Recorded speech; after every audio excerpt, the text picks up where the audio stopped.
Bases dropped on a new edition of Soccer Down Here. The whole gang is here. Thanks for bearing with us yesterday. We dropped a couple of things for you on the network. John and Jarrett talked about the Caleb Wiley signing in the morning. I did kind of a deep dive on the depth chart later in the day. It was the first day of Atlanta United training yesterday. We got a chance to watch the entire session, so it was a great opportunity to kind of have the first day of school kind of feel, year 6. It was just nice to see this team back on the field again. Not in its complete form yesterday. There were a number of people in health and safety protocols, including Gonzalo Pineda. That's just kind of the nature of what all these teams are dealing with right now, I'm sure. And there were a bunch of questions, and I think just so everybody knows, like when you're in health and safety protocol, there's not any detail beyond that. Is it a potential injury? Yes. Is it a potential COVID positive? Yes. Is it a potential close contact according to how that's defined by MLS protocols? Yes.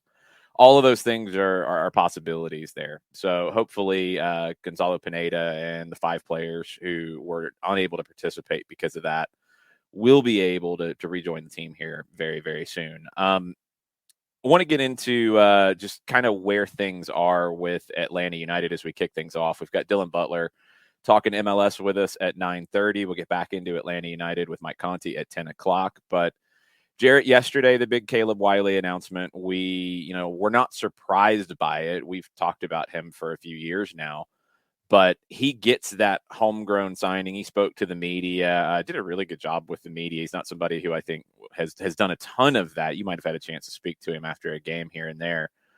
But he has really, I think, increased his on-field maturity over the 2 years that we've seen him in USL Championship. And it's a transition to MLS. It's a much faster league. It's a much stronger league. But I think Caleb Wiley is one of those homegrowns that we should have high hopes for.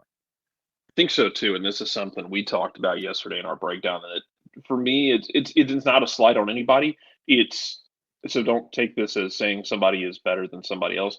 I feel like right now where he is at this age is above and beyond what other guys have been at that age, and doesn't have to.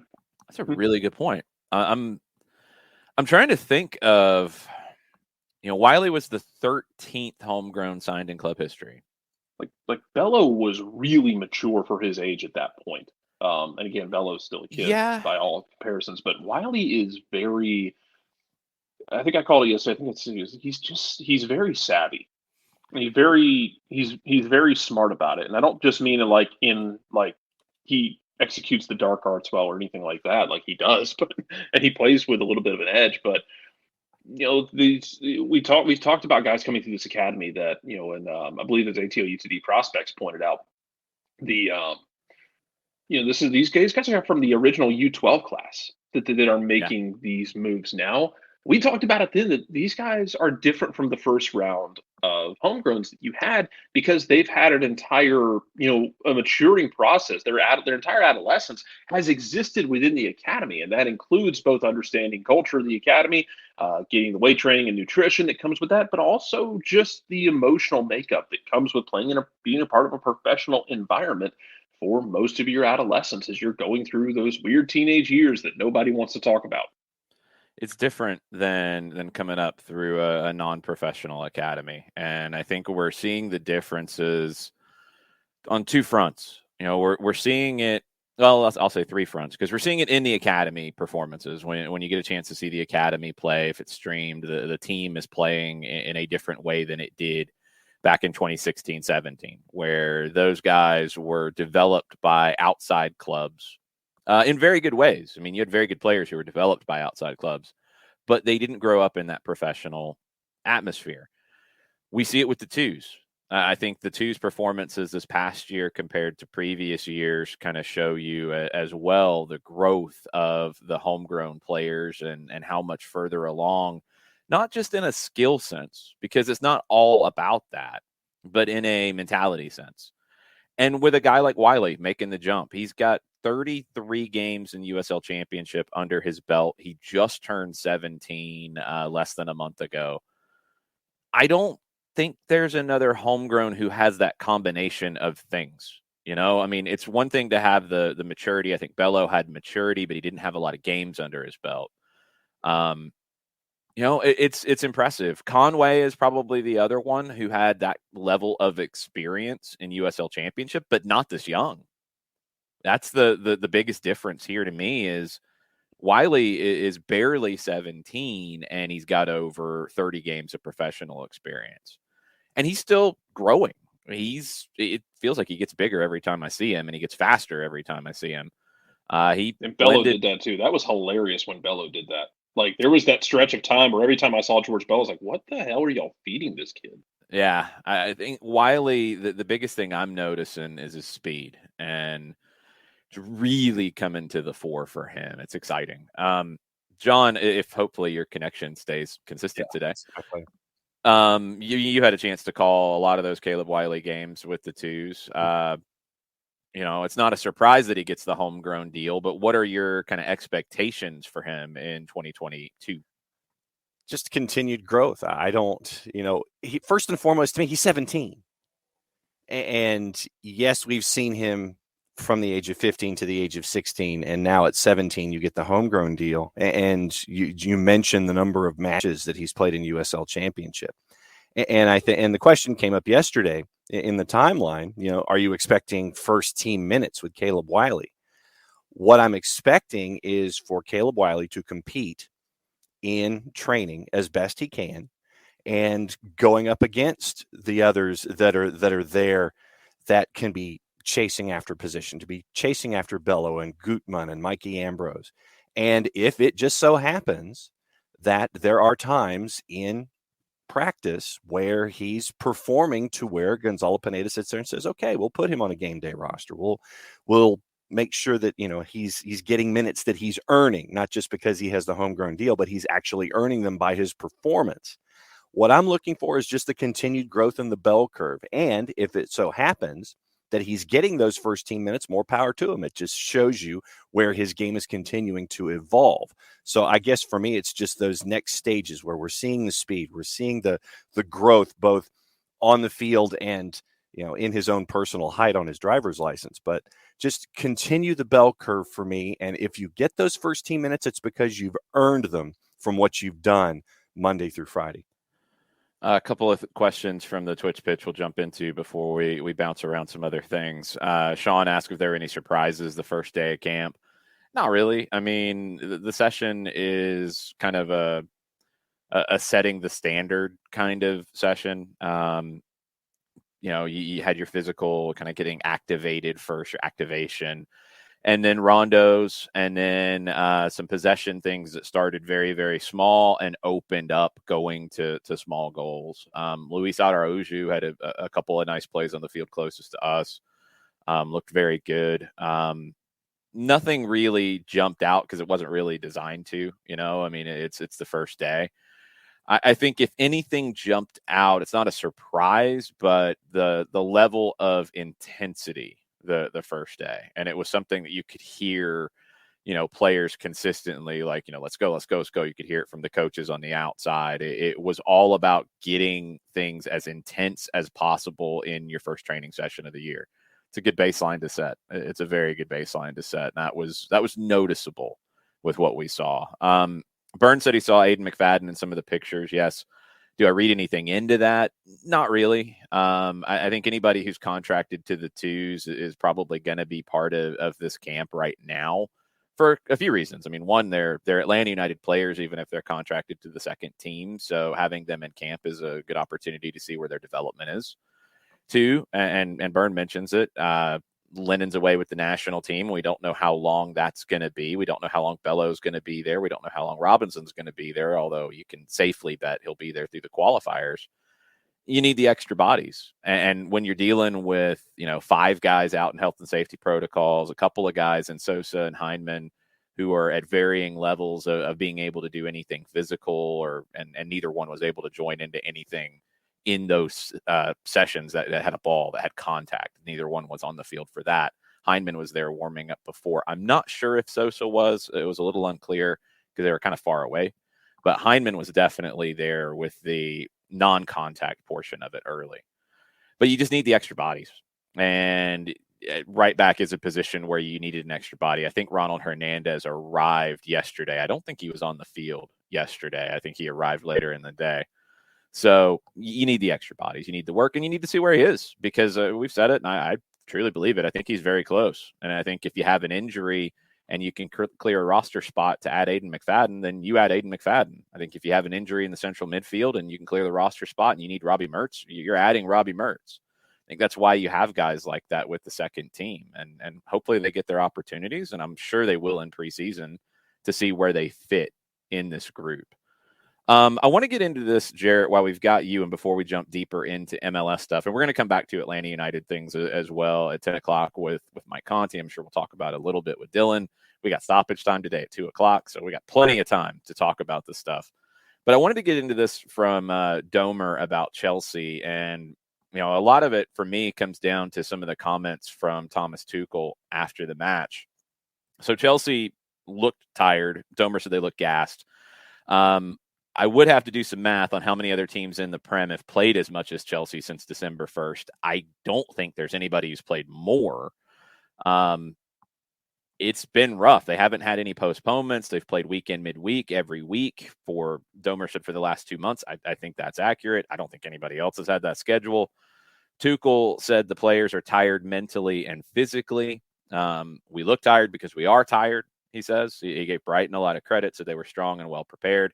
So if you look at our schedule, look at where we come from, we struggle with it. When you're tired mentally and physically, you have a lack of position and a lack of focus.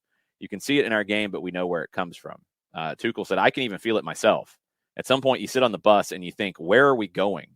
You have to refocus and think, where are we going? When are we there? Which time do we play? And when is the next meeting? He's not being like esoteric with where are we going? I don't know what the pathway is for the team. No, he's literally like, where are we going? Because he's that tired. It's turned into a Robert Frost poem. Yeah. No, sadly it's not. I could see Tuchel giving us a Robert Frost dissertation, but he's just exhausted and the team's exhausted. And this schedule's stupid. Jason, tradition. Tradition is stupid. Tradition is moronic. It's idiotic. It's dumb. We didn't know sports science like we did, or like we didn't know it back then like we do now. This is dumb. The game is different. It's so stupid. And I mean, you've got everybody who is from outside leagues, from other cultures coming into the Premier League and like, this is ridiculous. And nothing changes.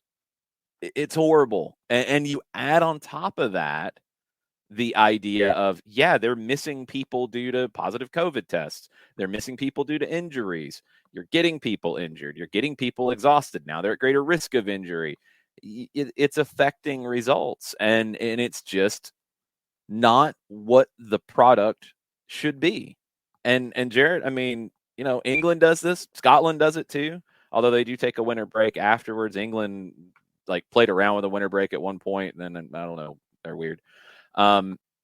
It's got to stop, man. Use your influence. Tell them to stop. You think if I had my influence, I wouldn't be using Scottish officials instead? Well, there's that, because they're pretty bad. They're pretty bad. This is pretty bad. It's one of these things that the games change and all sports change. We have this conversation all the time about what if so and so played in this era? Well, they'd probably be dead. We had this conversation in NFL a lot, American football of what if so and so, who was a defensive end in the 60s, played today, he'd probably be Orlando Pace would have put him 7 feet under the ground. That's what would have happened. Guys are bigger, faster, stronger. They're pushing part of that is that you are pushing the human body to the limits that it can handle. And you have sports science pushing things, of course, and limiting things, but guys are trained to basically redline a lot of times, and it's hard. And then you throw in the fact that you got to play a bunch of games in a row for the sake of tradition. I mean, one of two things has got to happen. Either you got to spread this out, you got to expand squads, you got to do something. I don't know what exactly you've got to do, but yeah, I mean, when you're asking guys to redline over and over and over and over again, they're going to get hurt. And then what is the league going to do? Sit there and do the shocked Pikachu face at the idea of oh my God, our star players are hurt. Why? It can't be because we had them play like 9 games in 20 days. Well, they also do that face whenever you mention, hey, you should probably have 5 subs like everybody else. Yes. Scotland's going back to 5 subs, by the way. Yeah, they have at least a little bit of sense. It'd be nice if they pass that on to their referees, who are horrible, and maybe some of the commentary around like what's a foul and what's not. I'm just saying. That was amazing yesterday. He clips his leg, but there's nothing in it. Yeah. The goalkeeper comes flying out from Rangers, and the Aberdeen player, Ryan Hedges, gets to the ball, pops it over the flying goalkeeper, and is trying to run around him to get to the ball. The goalkeeper clips Ryan Hedges' legs with his flying legs, but there's nothing in it there. Nothing intentional, nothing evil about it. Like, he was going for the ball. It's a foul, though. Like, Hedges had a great touch and was trying to spin off of him, and the keeper clips him because the keeper got beat to the spot. Wasn't anything malicious, but yeah, like his leg clips Hedges. No foul. And even the commentators are saying, it makes contact there, but not a lot in it. Like, it doesn't matter. He can't run when his legs are cut out from under him. That's a penalty. It's not rocket science. And yeah, it's just the argument around cards, like some of the mentality it gets, and this is not a Scotland thing. This is not an England thing specifically to either one. It's everybody's thing. Backwards sometimes, and it's really goofy, and a lot of it comes back to, and look, I'm going to lump things together real quick, and maybe I'm wrong. There's definitely cultural things to it. But when you look at this, like, we're going to play every 3 days because we're tough. Yeah. We're not going to have anybody get clipped down and call it a foul because we're tough guys. Mm-hmm. We're going to play the schedule. We're not going to have 5 subs because we're tough guys. Roar, pace and power. Arr. Stop. Just stop it. It's so backwards. 1942 soccer. The game is advanced. I don't know. I mean, it's just, I really wish some of the conversation would change, and it's influential because I hear it from people who are not there, from other places, and it's just, no, it's actually nice to be able to dribble the ball and be able to do things with the ball and be skillful, rather than just be running in straight lines and running over people and not having fouls called and playing till you pass out and not know where you're going on the bus. And for what it's worth, you can play with pace and power and play with the ball. Like, you can combine those things. You can be a J. Emmanuel Thomas, who's the weirdest damn, deep lying striker / 10 that I think I've ever seen, because he's built like a double decker. He's built like a double-decker bus, and when you watch him, it's like watching your crazy uncle play backyard football with the kids, where everybody tries to tackle him and they just bounce off. I mean, he moves not unlike a 3-toed sloth, but he is raw power. He'll win the ball and he will hold you off and look to make like a cutting pass. Like, you can have power, you can have pace, you can have both of them and still want to do all that. It's just, it is a cultural thing, man. But you're going to have to figure out something, because ultimately, my thesis on that is, when you redline athletes the way you do in the modern game, you got to do something about the fact that they're playing that many games in a row. Or, what are you going to do? Say, hey, you're going to play 45 minutes and we're just going to line change everybody. Okay, well, then you got to, do you want to expand it out to 5 or 7 subs? Do you want to make a rule in England of, hey, we're going to keep the festive fixtures, but we're going to, you're going to have to bring some guys up from the academy that'll be a good opportunity to see them and get them opportunities in some of these Gummy Bear Cup games, where they can play in front of the crowd. Mom and dad can see their kid play. It sounds like a great idea, Jarrett. It really does. And in a utopian world, sure. But when Thomas Tuchel or Antonio Conte or Ralph Rangnick or any of these guys lose that Gummy Bear Cup game, like Dortmund did yesterday, for example, to a second division team, because they're rotating a bunch of guys through. They lose that game, and then everybody starts yelling about Tuchel out, Rangnick out, hashtag. Woo! That's why. And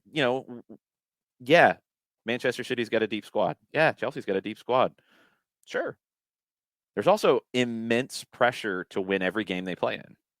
So it's very difficult. In a perfect world, absolutely. You rotate guys. we rotated guys. We didn't get a good result today. It's all good. Now, if you lose back-to-back games, you've got noise calling for your job. And it doesn't matter why you lost them. Doesn't matter if you're. I need people to take a 30,000 PU. Then I know they won't, but I it need won't. them to. It just won't happen. Like that's the thing that's sad. Like, and that's where it's difficult. Like I'm with you. Like I think you do need to rotate young guys through, and you have to do it in a way to build up the young players so they get better.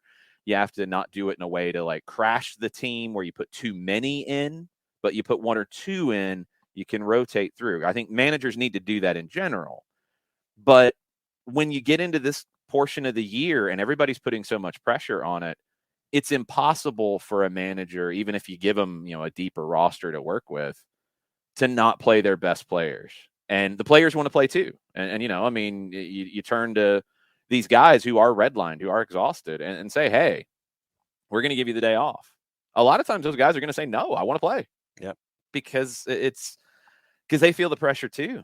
It's hard. Like, you don't need to put them in that situation is what I keep coming back to, because it's just not healthy. It's not the right way to do it. It's a bad product. It's a bad, if I'm the league and I'm looking at it from a business perspective, I want the best product I can have on display so I can sell it.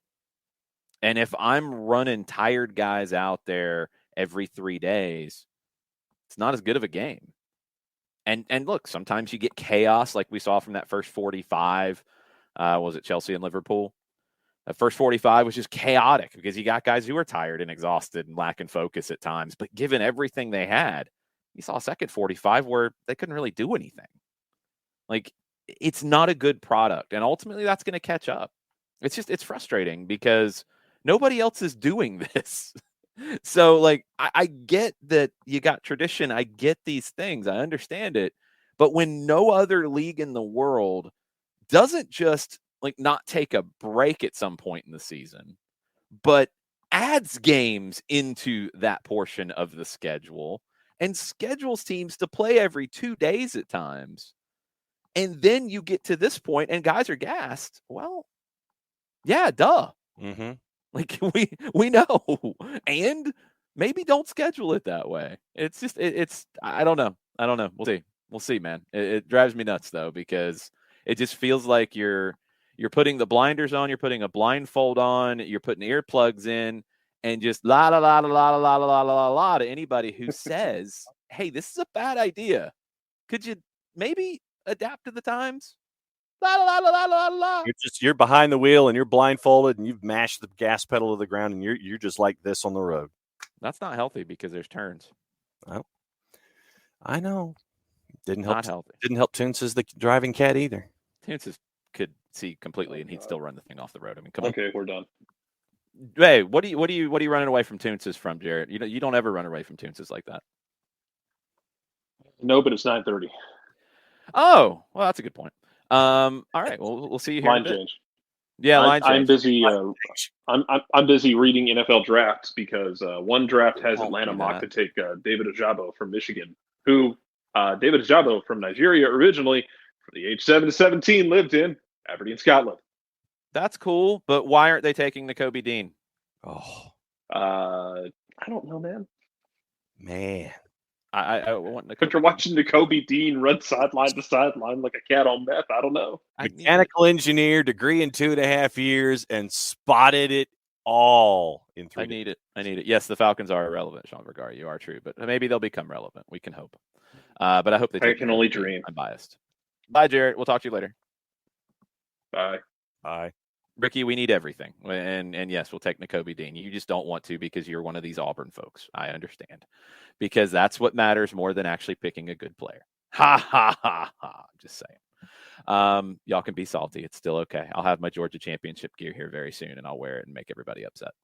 Okay. So Dylan Butler is going to join us here shortly. We'll add him to the program when he gets with us. You're seeing a bunch of things coming out in places as MLS gets into camp. One of my favorite headlines from the morning in Miami, as Dylan comes right into the door. Perfect timing. How are you, Dylan? Good, boys. How are you? Good. I wanted to share my favorite headline so far from the early days of preseason camp. Okay. So this was from AS. It's translated because this was on the US based Spanish language site. Translated, Gonzalo Higuain warns in Inter Miami, quote, "I'm going to be a bastard," unquote. Well, there was a little more there was detail and stuff. Another name. There was a coach of another description in Atlanta before, right? So yeah, this is true. Gonzalo talked a few things about Miami, and Miami's been one of the big stories with so many changes. Still more to come. It looks like they've got guys who are there but not quite over the line with one just announced right now, actually. Emerson Rodriguez, Colombian winger, 21-year-old, from the Colombian top flight, as one of their U22 initiative guys. Good stuff. I mean, I like what they're doing. I like the moves they're making. They had to basically rip it down to the studs and start over. Yeah. And I think they did, out of their big name guys that they've had, they kept the right one because of that mentality. Because I couldn't have ever imagined Rodolfo Pizarro or Blaise Matuidi saying anything like that. He was a leader last year. He had double-digit goals, double-digit assists. Yeah. I think he's going to be key for this team. I just want to see if what he said is true about maybe dropping into the midfield a little bit more, maybe playing a little bit more as a 10 and facilitating. That'd be fascinating to me. Yeah, it'd be interesting, right? And he even mentioned too about potentially being a little bit more direct and using the athleticism of the forwards as well, the young, speedy, hungry guys. And last week, we had to I gave the kudos, rightfully so, to Chris Henderson, because in this league, it's not easy to just rip up all those contracts and then also be under the sanctions that you are, and then still be able to, again, within the mechanisms that are in MLS, and it's stringent, to be able to build up a roster. So look, will it work? Will it not work? Who knows? But just the ability to turn it over the way that they did, huge credit to Chris Henderson and the sporting side at Miami. And it was Michelle Kaufman. I was on that call Monday as well. A call that too, Phil Neville was pretty blunt, right? He said we weren't a team last year. He said we had very good players, but sometimes the best players don't make the best teams. So they're certainly banking on this youth movement. Will it work? Who knows? But Michelle Kaufman was funny. The Miami Herald reporter saying, I in the press conference, I don't know who these guys are. Like we're trying to figure them out, like on the fly. It's almost like a hockey practice, Or do it like training camp in the football, where they put the name and tape on the helmet right up front so the coach knows who they're talking to. Yeah, right. It's not those familiar faces that they're used to in South Beach, but listen, it's been fascinating to watch for sure. Well, and when you look at what Chris Henderson started, I think the Lewis Morgan deal to get some allocation money back, I think that was one of the things that started the whole thing, to give you some wiggle room with allocation money. And I think last year, I think that Phil Neville, especially the last half of the season for Miami, I don't think he got enough credit for what he was able to do with these individuals that he had to craft into a team. Yeah, they had that nice maybe like 6, 7, 8 game run, right? Yeah. Leader in this season where they kind of got themselves up into the playoff conversation, and then they kind of obviously just, fell off the ledge there late. But good intense match here in Atlanta with both teams kind of in that situation where I think Miami came in with 6 or 8 unbeaten, and Atlanta was on the run, and it was a narrow 1-0 win for Atlanta to kind of put Miami out of the picture, but then they still hung around. Yeah, I think between Neville and Henderson, certainly it's the right combination there. Henderson, a guy who obviously has been used to the build in MLS and finding guys, and he even referenced it too, with one of the signings, where it's the same people that he was dealing with in Sweden, right? Where they were able to get Gustav Svensson out in Seattle, and that was a huge move for them. So, he's using that Rolodex, and it seems to be working for them. Again, I had wondered so out loud, sort of, how can they turn this around, right? After last year, especially with the sanctions being so crippling, it seemed. But John mentioned, I think maybe the first salvo was that Lewis Morgan deal, because now you open up, what is it, like 1.2 million in GAM, and that gives you the ability to create them and find players.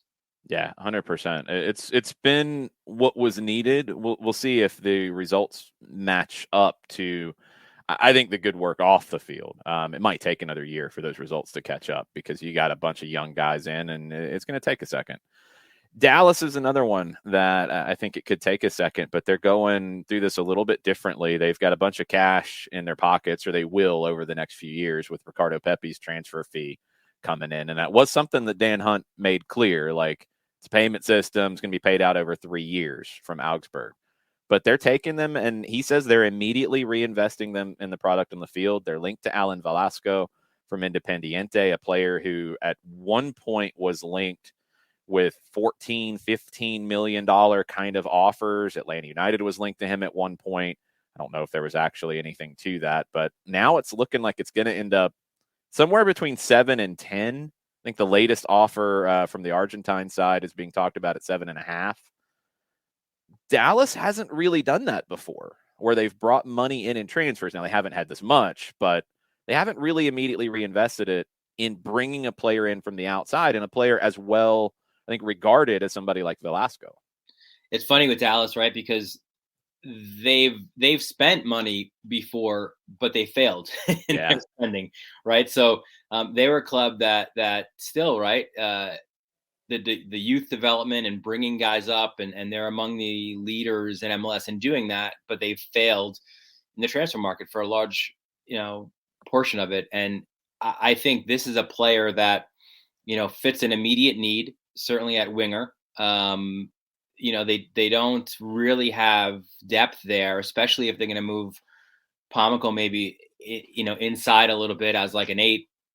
So it creates a need, and I like the idea. I like the idea too of, I don't know if it's one because of the other, but Dallas and Houston now also spending cash, right? So these are teams, and especially in Houston, where they've just not spent, right? And it's been tough to see. It's such a great, vibrant soccer market, and you're wondering when it was going to maybe explode. Now a new owner, now a new GM, now a new coach, and now obviously a club record signing there as well. So I think that bodes well for both of those clubs. So now that we've talked about 2 of the 3 Texas teams, let me ask you about the third. Jason asked me last week, and we were kind of going through, what to expect, or what should the expectations be for teams around Major League Soccer. We got into the West. Jason specifically asked me about Austin, and what should Austin's self-expectations be? Not, obviously the fans' expectation is, oh, we're going to make the playoffs. It's that whole kind of a thing. Everybody says that because it's spring, and, optimism is renewed at this point. I said 3 wins to get you to 40 points. There's growth there, but it's not getting to 48 points, winning those 8 extra games that'll get you into the playoffs. What do you think an honest expectation level should be in Austin for year 2? That's a good question, John. I just said growth. It's hard to keep. Yeah, I want to say playoffs, to be honest. But it's hard to also kind of see what's going on around you, right? So it's all unknown, right? Like did we think at this time last year, I don't know, Vancouver would have been a playoff team, even though they had a short stint there, right? So I think maybe not trying to be a cop-out answer, but I would say probably one of the last, if not the last spots, right, in the West, are just getting above the line and competing, or certainly, just having meaningful games late in the season where you're among those teams battling, right, for a playoff spot. So, the worst thing for them, especially in year 2, would be, say come August, they're out of the picture, right? And now it's games that don't mean anything for your team. So I think that would be at least the first step, right? Like play meaningful soccer games late in the season, remain in contention, and then, see where the chips fall. Yeah, Austin's a weird one to me when I look at what's coming back, which is the majority of a team that was okay. Yeah. Do they get better under Josh Wolf? I think they'll grow. I think they'll be better, but I don't know where the difference makers are. And that's really what I keep coming back to. I mean, you had the bulk of the goals scored from the midfield. Somebody's got to be a presence up top for them. Yes. You brought in Chite. He had one goal. Driussi was good at times, but he also would drop into the midfield at times. It felt like everything was coming from behind whoever was the number 9. I'm willing to give those guys, though, the benefit of the doubt of the first year in MLS and just everything that comes with it. But let's see now, right, in year 2, right? Let's see by June where their numbers are, right, between those two guys. I didn't like, and I liked him certainly here in New York, but I don't like the DP deal for Alex Ring. I don't think he's a DP caliber player anymore. I think you could have gotten that deal done without using that threshold. So that's one move I found curious going into the season. But yeah, I mean, what I love, my hope is certainly with those 3 teams is they each push each other up, right?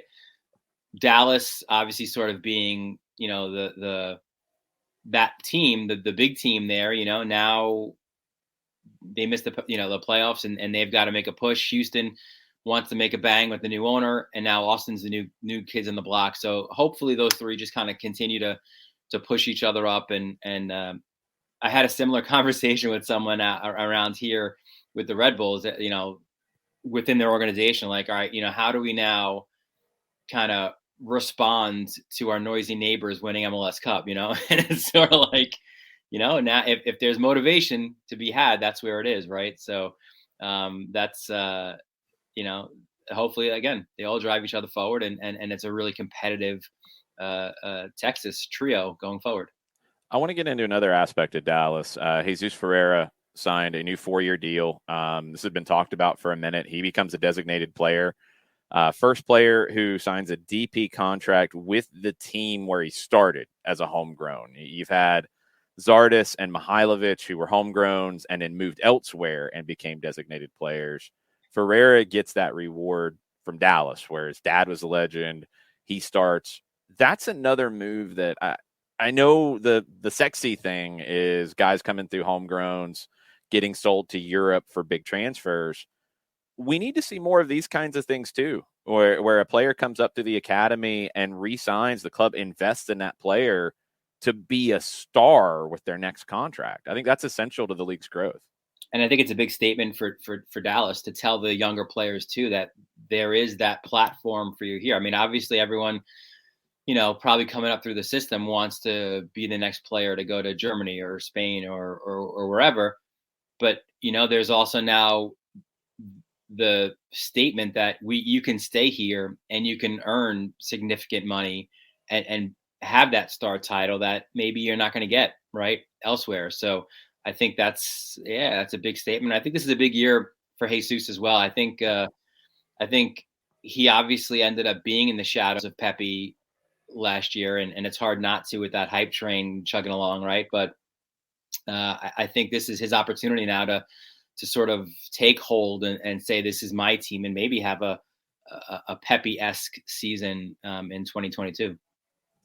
What do you think about what Charlotte has been doing with their build? And, obviously, Greg Tepper comes in bombastic day one. He's calling out Atlanta. He's pretty much, he's just landing shots left and right, and he's throwing haymakers in his opening press conference, and he wants to have instant success. He wants to be brash and everything, all of this. What do you think about what Charlotte has been building so far heading into their first training camp? Yeah, I think it's been interesting. I think that, and even in the conversations, I was on that call as well on Monday, where, Ramirez was talking about the back line. What I like too is he gave very succinct answers, right? Like, why do we have 4 goalkeepers? Well, our highest level of academy right now is U17, and there's a big difference from U17 to the first team. So we need to have 4 goalkeepers. I like the moves that they've done defensively as well. I love bringing in McCoon, who's a young MLS proven defender as well, right? So that was a good move. They look good through the back, maybe what, 6, right? 7. It's the front 3 that's the question right now, right? So he was blunt about it. He said that we've made offers, we've gotten deep into negotiations to only have things fall apart. They're still looking at the front 3. I know that there's interest. Name escapes me right now, but in a Liga MX winger, I believe. Yeah, from Xolos. Yeah, which I think is going to cross the line maybe soon for them. But yeah, it's funny too, because they opened their preseason missing a lot of their guys, working out visas. So it's a lot of the younger players, some I think Charlotte Independence players coming in, some college players. But I like, I'm always intrigued by the build, right, and what it looks like, especially for an expansion team. And I think he laid out the blueprints pretty well in his call, where he talked about, the game model, and that's the first step in preseason, and introducing it to his guys. For a lot of the bigger name guys, like a Ruiz, he's shown them videos of what he wants his team to look like. So they already have the idea. For others, maybe, who are younger professionals, it's a little bit of a steeper learning curve. But I think my sort of long answer to it is I think we'll know better when we see the attacking players that they sign, and those are the big ones, right? Those are always your match winners. So I like the moves in the back. I think you've solidified the spine a bit there, but now what do you have in the attacking 3? And that's going to be the big question for them on how successful I think they'll be right out of the gate. Yeah, my gut feeling about Charlotte is Ramirez will be a very good coach and get everything he can out of the group he's got to work with. I don't think they'll be good early because of some of the guys showing up late, because of visa, because of whatever's going on there, because of late signings. I think they'll struggle in the first half of the season, and I don't think they'll fill all their big roster spots, their DPs and their U22s, until the summer. And I think maybe by the end of the year, we'll get a sense of what they can be in 23. But I think it'll be an interesting learning curve for them. And, we see it in this league all the time. And you mentioned Dallas before and what they've done in terms of spending badly. That's what separates teams. It's whether you spend it on internal moves, like we've seen with LAFC trading a bunch to Colorado to bring in Kellen Acosta, or you do it from the outside. Like, your top 5 guys on your roster are really what separate teams in this league. It's not just the designated players, but your impact players. And when you look at the best 5 players on teams around the league, Charlotte and Austin, 2 teams that we've talked about, they're not in that conversation really right now. Dallas can be, especially if Ferreira takes that jump. Yeah, I think they absolutely can be. Houston has got a player who now in their Ferreira who is going to be a big deal, but Charlotte's lacking that element of it right now, and it might take them the whole season to get there. Yeah, and again too, Jason, you mentioned I think last week, about the different styles and different ways you can win, but it's the same, I guess, in building expansion teams, right? And different mentalities, and that's why I find it so intriguing. There is no set way. There's no set puzzle, right? To build. It's different ways you can do it. So certainly right now, willing to give them the benefit of the doubt, and again, I think we'll know a lot more about them when they get those attacking players. But when you've got international players who compete for Ecuador, and that's a good starting point for sure for them. Who else is intriguing for you right now? You mentioned that you like the ideas of builds, and there are different ways to build, different kinds of builds going on across MLS right now. Who else is intriguing to you right now with how they're trying to build and fill their pieces? Yeah, I think the other team outside, obviously, of Miami, and then we just mentioned expansion, Charlotte, I think the one that's made the most noise, obviously, it's been Toronto, right? Just in the way that they're and again, that's not easy for them, right? They've got DPs locked up, and you're trying to move things around, and they're an older roster. But yeah, I mean, obviously the biggest move, and that doesn't come in until the summer, is Insigne. But there's talk of Salcedo, right? Which we expect to get over the line, and maybe additional moves as well as that. A rumored, I don't think it's been official, right? But a rumored trade of Marky Delgado that I've seen as well. Yeah, that started to bubble up, of Delgado to the Galaxy. I don't know for what. I guess it'd have to be allocation money, because I don't know. I don't know. Maybe there's a player there, but I've just seen Delgado to the Galaxy with no real terms yet. Yeah, and also obviously that makes sense too, right? With Vanny and reuniting with him. Yeah, definitely buy into that. With Victor Vasquez reportedly coming back into the fold too. It's like the Toronto reunion in LA now. Does that mean Jovinko goes out there? Hey, he might. That might not be bad for the Galaxy. I'm waiting to see with Toronto. I guess the biggest thing I'm waiting on is how they sort this designated player thing out, because you've got Insigne, you've got Altidore right now, you've got Soteldo right now, but it looks like he's going to go to Tigres, and Salcedo is going to come in as a designated player according to the reports. So he takes up a spot. Pozuelo is a designated player. That's 4. Okay, you get rid of Josie, which has been talked about for a long time. However you do it. That's still 3. And the talk about Bellotti or anybody else, you can't do it, I don't think. And this is where I think you get into the strategy of building a team, where if you go Toronto's route, you have the U22 initiative now. And if you go the Toronto route with the kind of designated players they're looking at, you can only have one U22 player.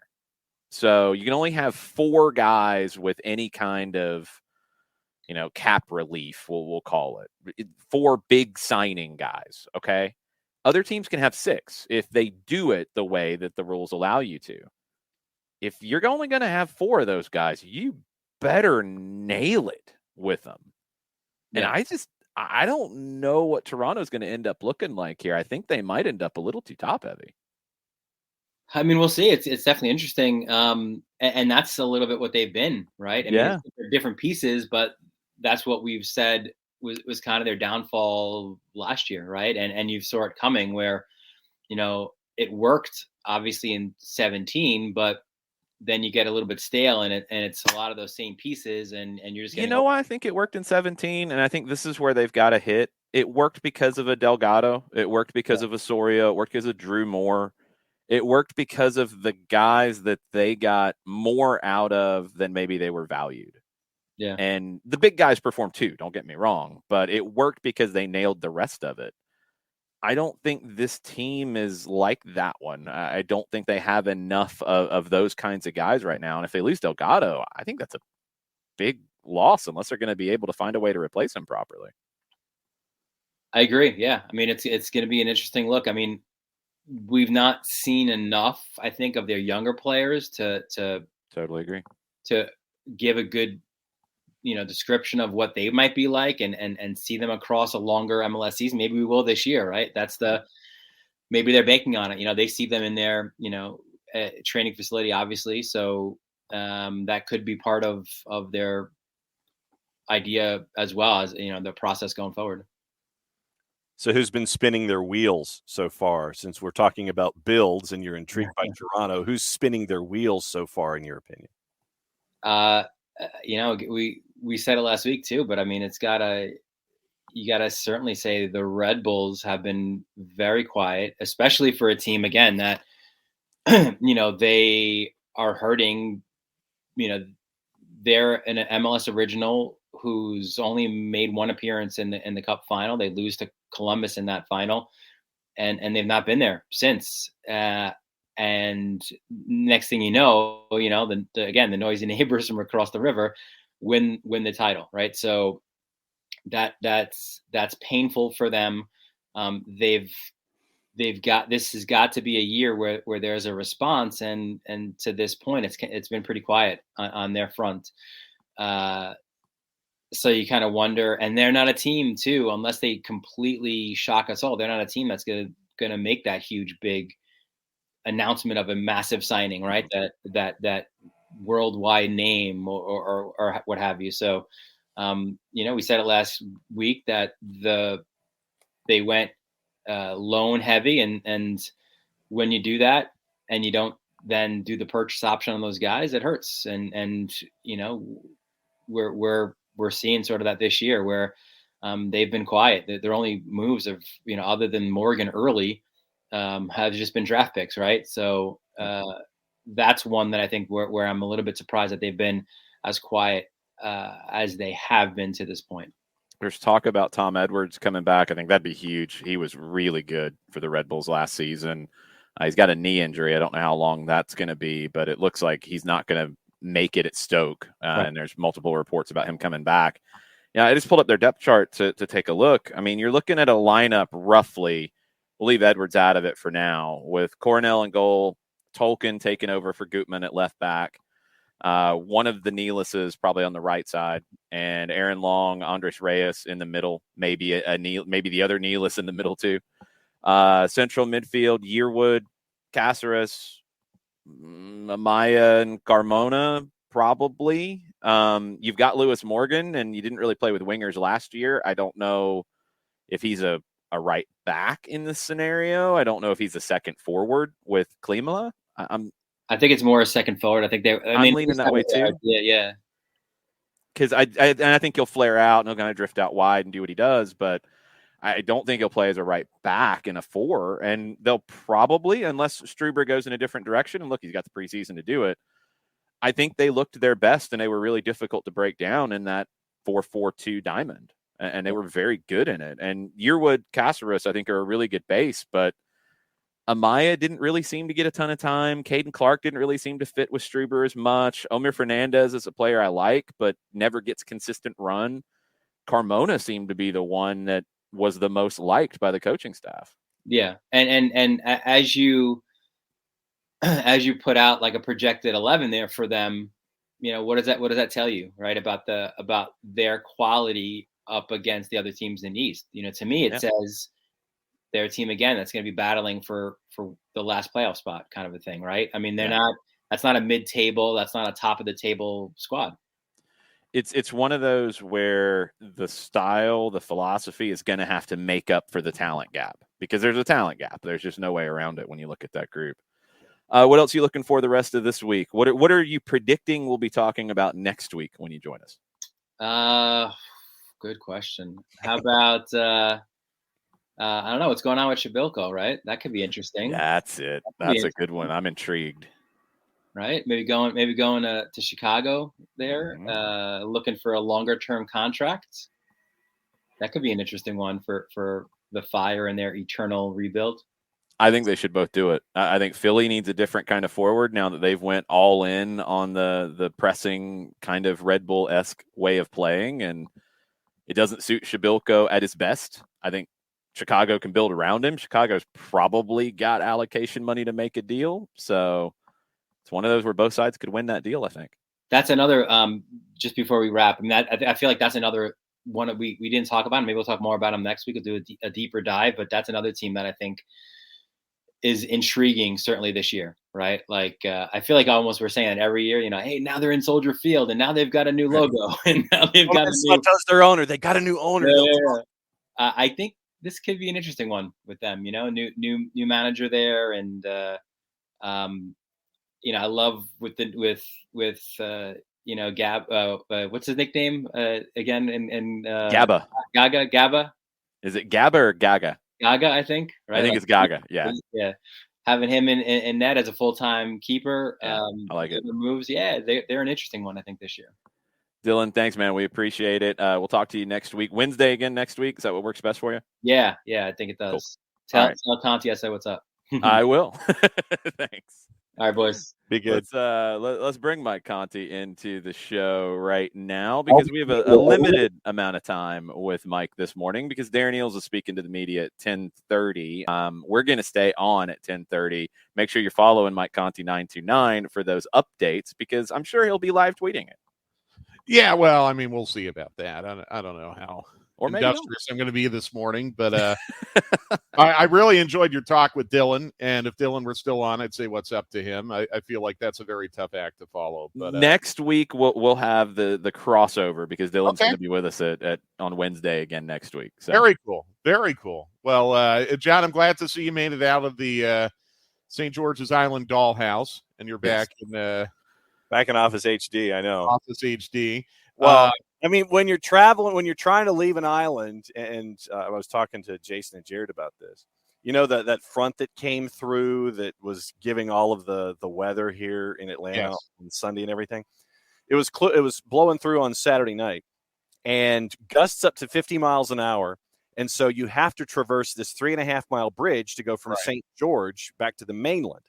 So when that bridge tops out and you've got that 50 mile an hour gust and you're trying to hang on to the steering wheel at 10 and 2 to make sure that when you're getting that tailwind that you're hanging on. I mean, there were trucks, there were F-350s that had seriously dropped behind me. They didn't want any of it. And so that was an adventure. And then driving north with people that wanted to go 80 miles an hour when it was snowing outside. So that was another part of it too. Well, I guess they all have like Ohio and Pennsylvania. No, they had Georgia plates. They were just trying to get home faster. I guess they're trying to beat the snow before it hit the ground. Check those birth certificates.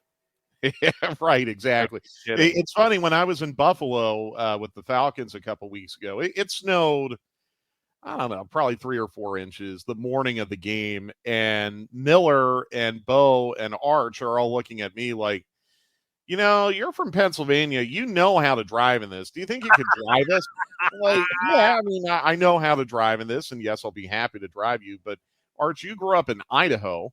And, you know, Bo, I think, has some experience driving in the snow. But I guess I was the most recent snow driver of them all. So, it was fun. It was no snow tires on the rental car, which made it even more interesting. But it was fun. But I'm glad we all survived. I got basically no snow at all here. Little bit of snow, very little. But we survived, and now here we are in the first week of training camp, I guess. Yeah, it was nice to watch people playing right in front of me yesterday. I felt like I'd been locked away in a cave for months after the season ended.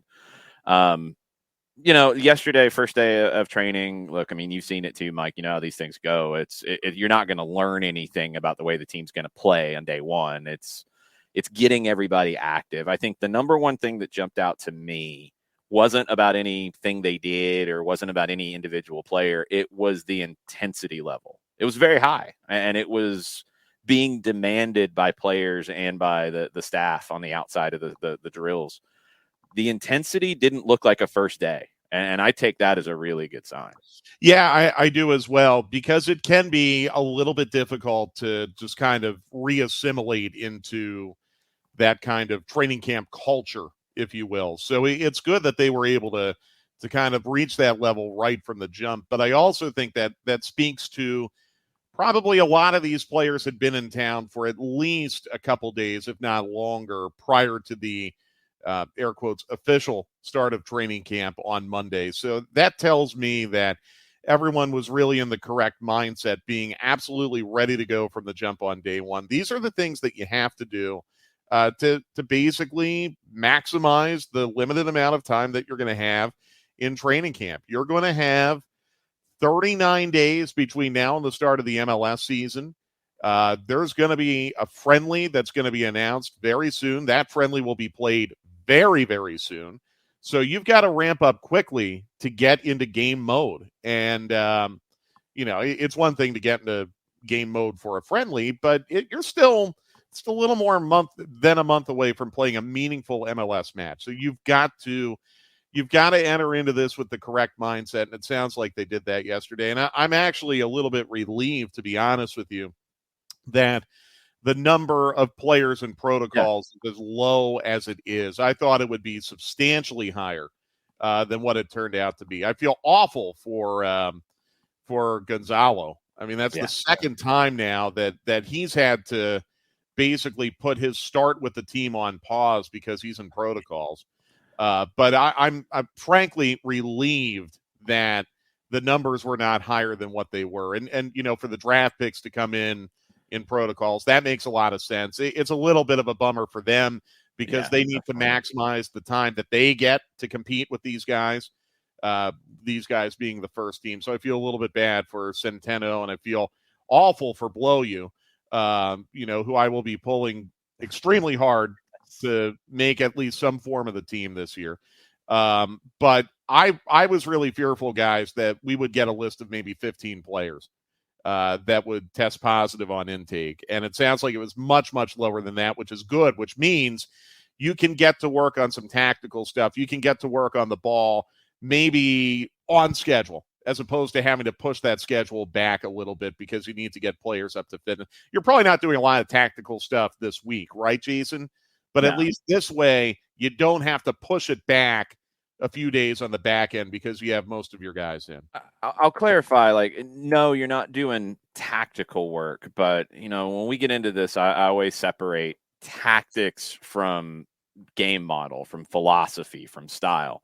Everything you do is based around philosophy and style. So when the session yesterday, from a very rough perspective, I couldn't hear all the instructions, so I can't tell you exactly what each activity, had restrictions on, because that's what you do in a possession drill. If you have 5 versus 2 in a rondo, and that's normally how the team does a warm up, that's very typical. You have different rules on it every time, depending on what you want to do, what you're going to work on later. It can be 2 touch only. It can be 1 touch only. It can be you're trying to split the 2 defenders who are in the middle. Whatever that rule is, I didn't hear that. So that part I don't know. But almost everything outside of the first activity was with the ball. And you went from the rondos to very tight spaces with a lot of players in it. It was very intense, really a good kind of technical test for everybody. And then it opened up and they finished with a bigger space with 2 little goals you were trying to score on.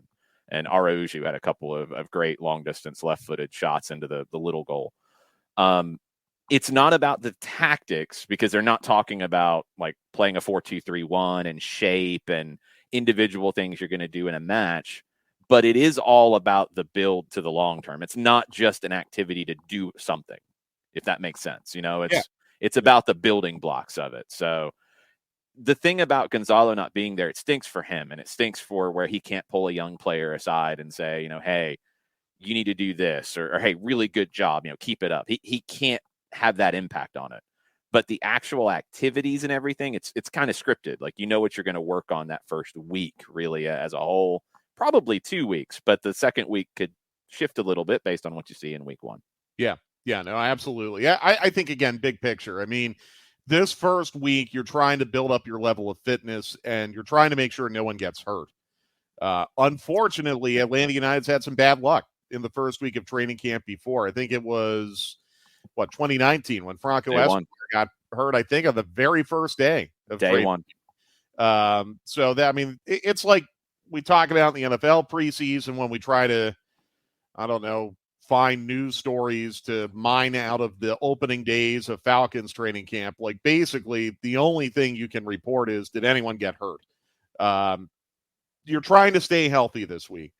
Byrne wants to know how fit Joseph looked. It might be hard to tell based on what you saw yesterday, but one thing we do know about Joseph is, at least what's been stated publicly, no setbacks. Yeah, and he just got called up to the Venezuela national team, so take that as a good sign too. Very, very good sign. Very good sign.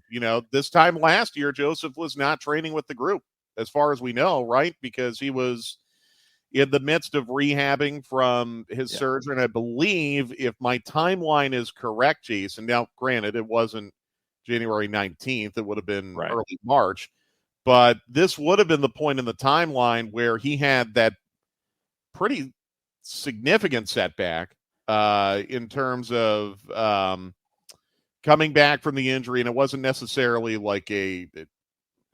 want to be careful how I say this. He had a setback. I think that was earlier. If I remember right, timeline wise, I think that was December where he had the last I think where you'd call it a setback. Yeah. But it did slow him down early on. I think it's hard to compare because, we didn't get to see anything at that time because of COVID restrictions. We didn't get to see any of the training sessions then.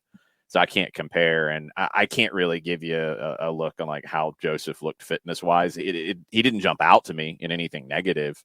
The only player who really jumped out to me was Areola because he scored a couple of nice goals in a moment, but we're pretty far away from everything. For those of you who have been to the training ground or seen it, we were on the concrete close to the building. The players were on the big field in front of us, and some of them were very far away. And they're bundled up because it was kind of cold early on at the beginning of the session. So it's hard to see everything in detail. Nothing jumped out to me about anybody looking unfit, anybody looking like they might have picked up a knock, anything like that.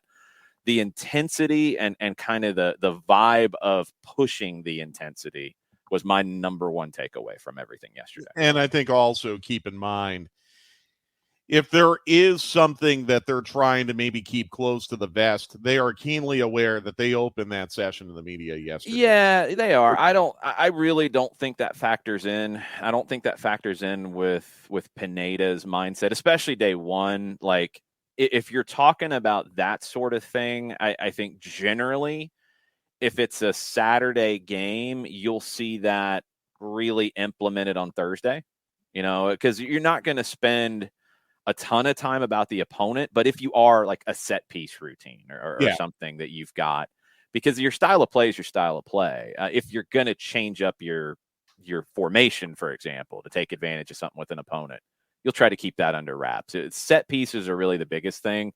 You'll do that late in the week. You'll do that after you've worked on your kind of philosophy. And as the year goes on, you'll increase time in working on the individual tactics game to game and decrease the foundational work, but you'll always come back to it depending on when you need a refresh, whether it's how you defend, whether it's how you build up play, et cetera, et cetera.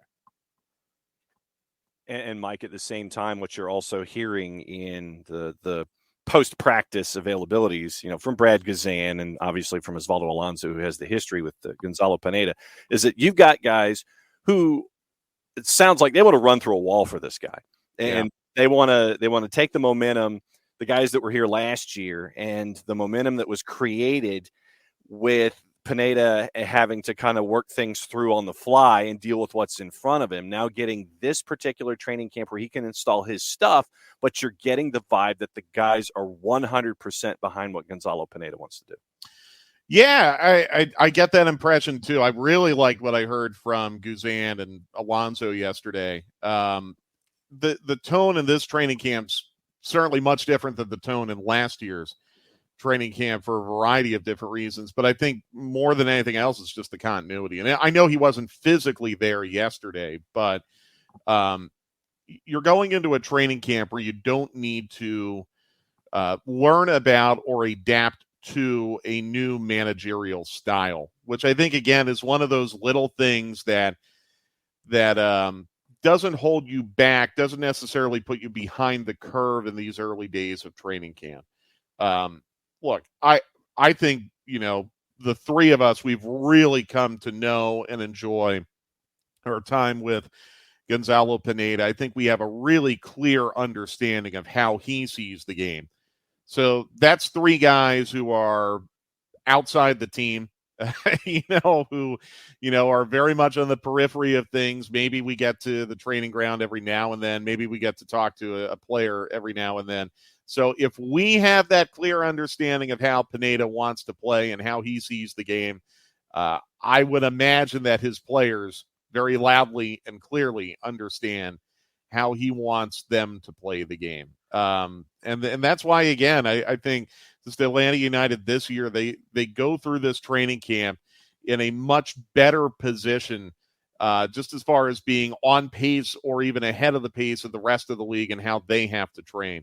And the other thing, too, is you don't have to – you always want to play in Champions League, but you don't necessarily have to worry about accelerating things in a way to be prepared for Champions League or, maybe get out of your comfort zone a little bit because you have to do things for Champions League.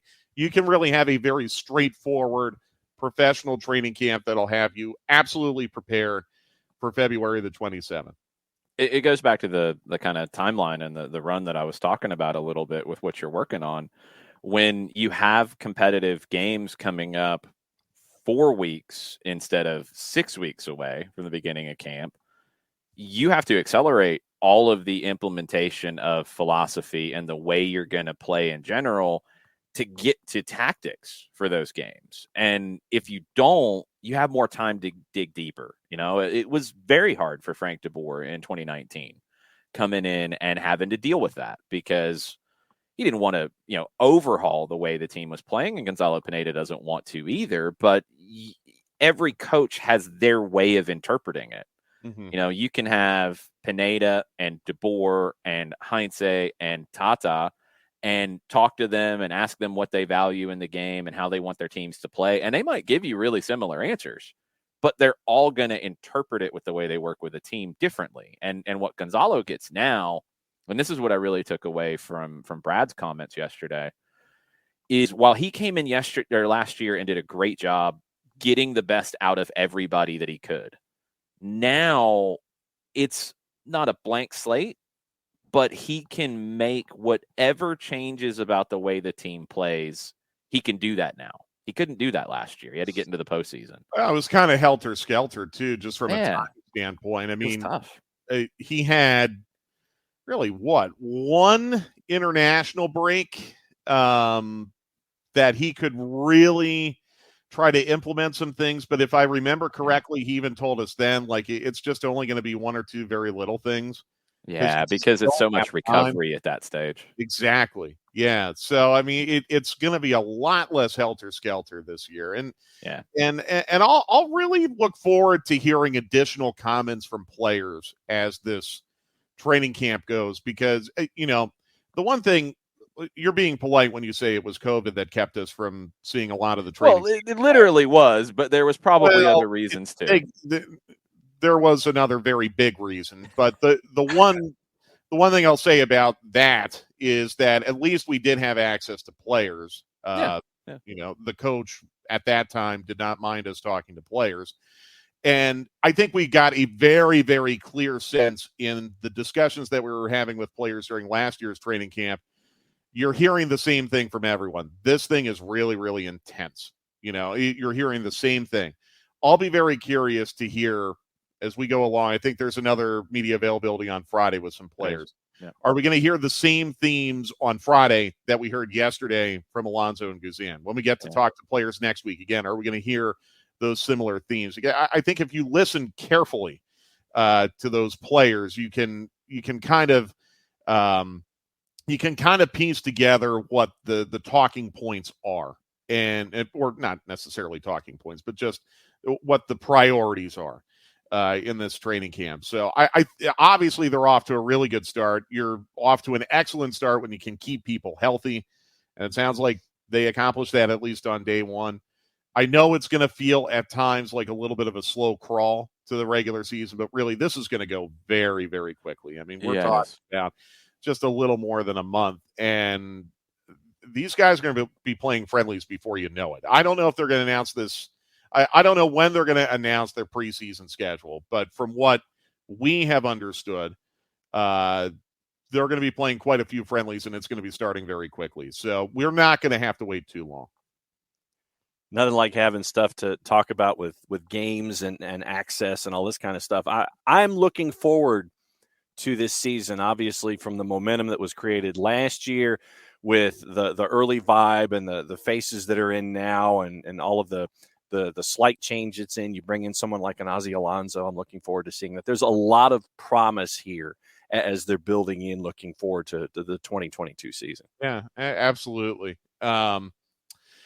Does anyone know, by the way, the identity of the mystery coach that Felipe was tweeting about yesterday? No, I'm not sure who it was. I mean, I saw somebody that I didn't recognize, but I'm not sure who it is. That'll probably be announced here soon. I don't know if it's a game changer, but we kind of did expect that there would be an addition to the staff because, last year it was a little small, once Gonzalo took over, and he had to bring guys in on the fly. He's probably able to figure out what was needed to join the group, and I'm sure he identified who he wanted to add to his staff. Yeah. Well, you're right, because when Heinze was sacked, his entire staff went with him. They promoted Rob, Typical, yeah. and then when Gonzalo took over, really the only assistant of his that he had time to bring with him was Diego De La Torre. So there is room on the technical staff for more. Yeah, for sure. And look, I mean, it's part of the staff. It's probably not somebody you're going to know. I don't think it's anything to get worked up about. It's somebody that Gonzalo is going to want to add to the group and get into this. That's all. It's just that. And to Almada flow. I don't know what's going on, Almada. No. We were talking about Heinze. We were talking about Heinze last year not giving us access to really anything. I think he's talking a little bit about what I was saying. No, that's just typical. And you have to right now, because you have to create that separation between the media who is not in a testing protocol and the players who are in a testing protocol. Yeah. And you don't want them to get sick and miss time. No. Yeah. There was nothing weird about it. There was nothing weird about it at all. We're not hinting about anything. Nothing like that. No. Yeah. I'm sorry. I was talking about last year's training camp and the very limited access that we had to last year's training camp. That Jason's being polite because it was technically about COVID, but I don't think the coach was very eager to have us there either. It was both, I'm sure. Yeah. But you wouldn't have had what you had yesterday with the previous administration. No way at all. No. Yeah. You wouldn't have had that at all. No shot at all. Yeah. It's going to be different. And we saw that last year a little bit. I mean, he opened up a training to the supporters last year, pretty early in his tenure. So I think it's going to be a lot more of that in 22 and a lot less of the behind closed door stuff that we got. And by the way, that is fine. I think if you go to other parts of the world, you will see technical staffs be very, very, very guarded and secure about what the media can and cannot see. So absolutely. It's nothing unique to that particular person. Pep does it. I mean, Pep absolutely. Put up giant screens over one of the fields at Bayern's training complex. You know who else does it? Private. You know who else does it? Kirby Smart, and I don't think anyone cares about that. I don't. Yeah. I like that guy. This is the man who's now got a national championship. I like him. He's one of my favorites currently. Not so much the basketball coach over there, but that's a whole another story. Oh, brother. Mike, you probably need to jump here in just a second. Yeah, I want to get on with Darren. We will have stoppage time at 2:00. We'll talk about what Darren has to say. We'll talk more about my experience yesterday being at the training ground. We'll talk about some of the moves around MLS, and especially in the East, because I think it's important to kind of lay the groundwork for the competition in the Eastern Conference. Yeah, and who was I talking to about this yesterday? I think it was John and Hugh. I was trying to explain to them that Atlanta United might be a better team in 22 and might have a more difficult time of getting a home playoff match because of the level of parity in the Eastern Conference. They can be better, but other teams might be better as well. So we'll get into that at 2:00 on Facebook and on Twitch and on all the usual channels. I will leave you with this really quickly, Mike, before you run. Tom Bogert says, sources, DC United received multiple potential MLS record-setting trade offers of around $2 million in GAM from Charlotte and Dallas for Paul Areola. Yeah, Club America is still after him too. I'm surprised to see Charlotte in there, but that goes not at all. He would fit them so perfectly for what they need. But it goes to a point I was trying to make. I think it was last week, either on Stoppage Time or on this show. Charlotte, I feel like, has a Nashville-esque move left in them before the start of the season. Because remember, Nashville got Walker Zimmerman finalized like 1 week before the start of the season. I still think Charlotte needs to do something big. That would certainly qualify. He would be a great addition for them. But kind of like Nashville, they might wait until the very last minute. Yeah, we'll see if they get it done. Thanks, Mike. We'll talk to you in a little while. See you too. Yep. Be good. Let's add Jarrett Smith back to the mix after John tells us about Toca football and Eliminize. Question for you. Do you have a young soccer player in your family?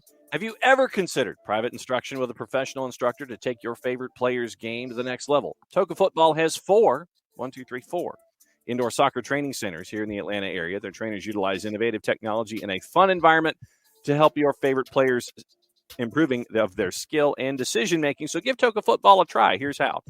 SDH is partnering with Toca to offer our listeners an opportunity to check out their revolutionary and fun Toca soccer training method for $0, no cost whatsoever. So you can book that free session now with the promo code DH. DH. There's your promo code. Go to tocafootball.com/program/Toca-training, tocafootball.com/program/TOCA-training, or go to soccerdownhere.net, click on the Toca Football banner, and start your favorite player's game headed to the next level right then and there. So, SDH is also brought to you by Eliminize Service, as evidenced over my left shoulder. For those of you watching on Twitch, for odor-free, clean, fresh air. Eliminize Service deodorizes enclosed spaces like houses, apartments, and condos. They've created a customized solution that eliminizes all organic odors, including those like pet cigarettes or food. Realtors and property managers use Eliminize Service to eliminate bad odors to help them sell or rent their homes that much faster. It's a turnkey process that makes it easy to work with realtors and property managers. Kind of the environment, offering a green way to get rid of odors without any kind of toxic residue, different than our favorite masking agents that we use in our houses from time to time when we really think we need them. It is a proven scientific formula that destroys odor down to the molecule. Pricing is easy, can be one of two ways, either by the cubic foot or by parts per million, to come up with a price that is affordable for you, offering results in 24 hours or less. If you have any other questions about Eliminize Service, frequently asked or otherwise, go to their website, eliminize.com/Atlanta. Follow the eliminize.com with a slash and the word Atlanta so they know what part of the world you are contacting them from. ELIMINIZE.com/Atlanta. Eliminize Service for odor-free, clean, fresh air. Eliminize, proud sponsors of everything. SDH. You went longer, John. Wow. You went longer. You were nailing the times there for a while. Mm-hmm. Jared, he had proper timing in recent performances, but John went long that time. It felt like it lingered a bit. It did. I think it was at a good pace, and then it just kept going. Mm-hmm. Very funny. All right. We got lots of things to jump into as Jarrett Smith joins us again. Argentina has announced their roster for the upcoming CONMEBOL World Cup qualifiers. No Lionel Messi, but Argentina's already qualified, so that's probably a very smart thing to do right now. As we mentioned earlier, Joseph Martinez away with Venezuela. Also, Ronald Hernandez is away with Venezuela. He played 10 times for Venezuela last year, and I mentioned it earlier. I wasn't sure if Hernandez was there or not. I didn't spot him in the session, but he could have been on the far end of the field, and I might not have been able to see that it was him under a beanie or whatever neck warmers or whatever things he had on. So it looks like he was there, and Joseph was definitely there because I spotted him. He's a little easy to spot. And then they left to go join up with the Venezuela national team.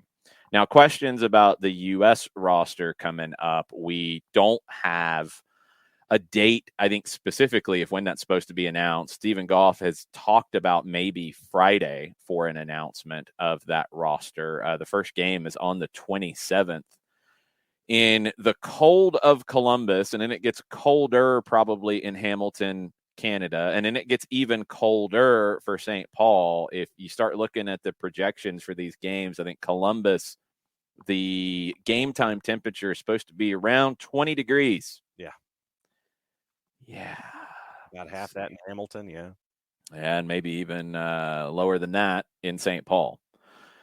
Okay, this is going to be fun. Jarrett, you're going to see a bunch of guys very cold running around that maybe aren't going to be in a position to play good soccer. Yeah, this I think was your concern with it. Very much so. Yeah, it's going to be cold. We'll see what happens. I don't like it. That's fine. You'll see what happens.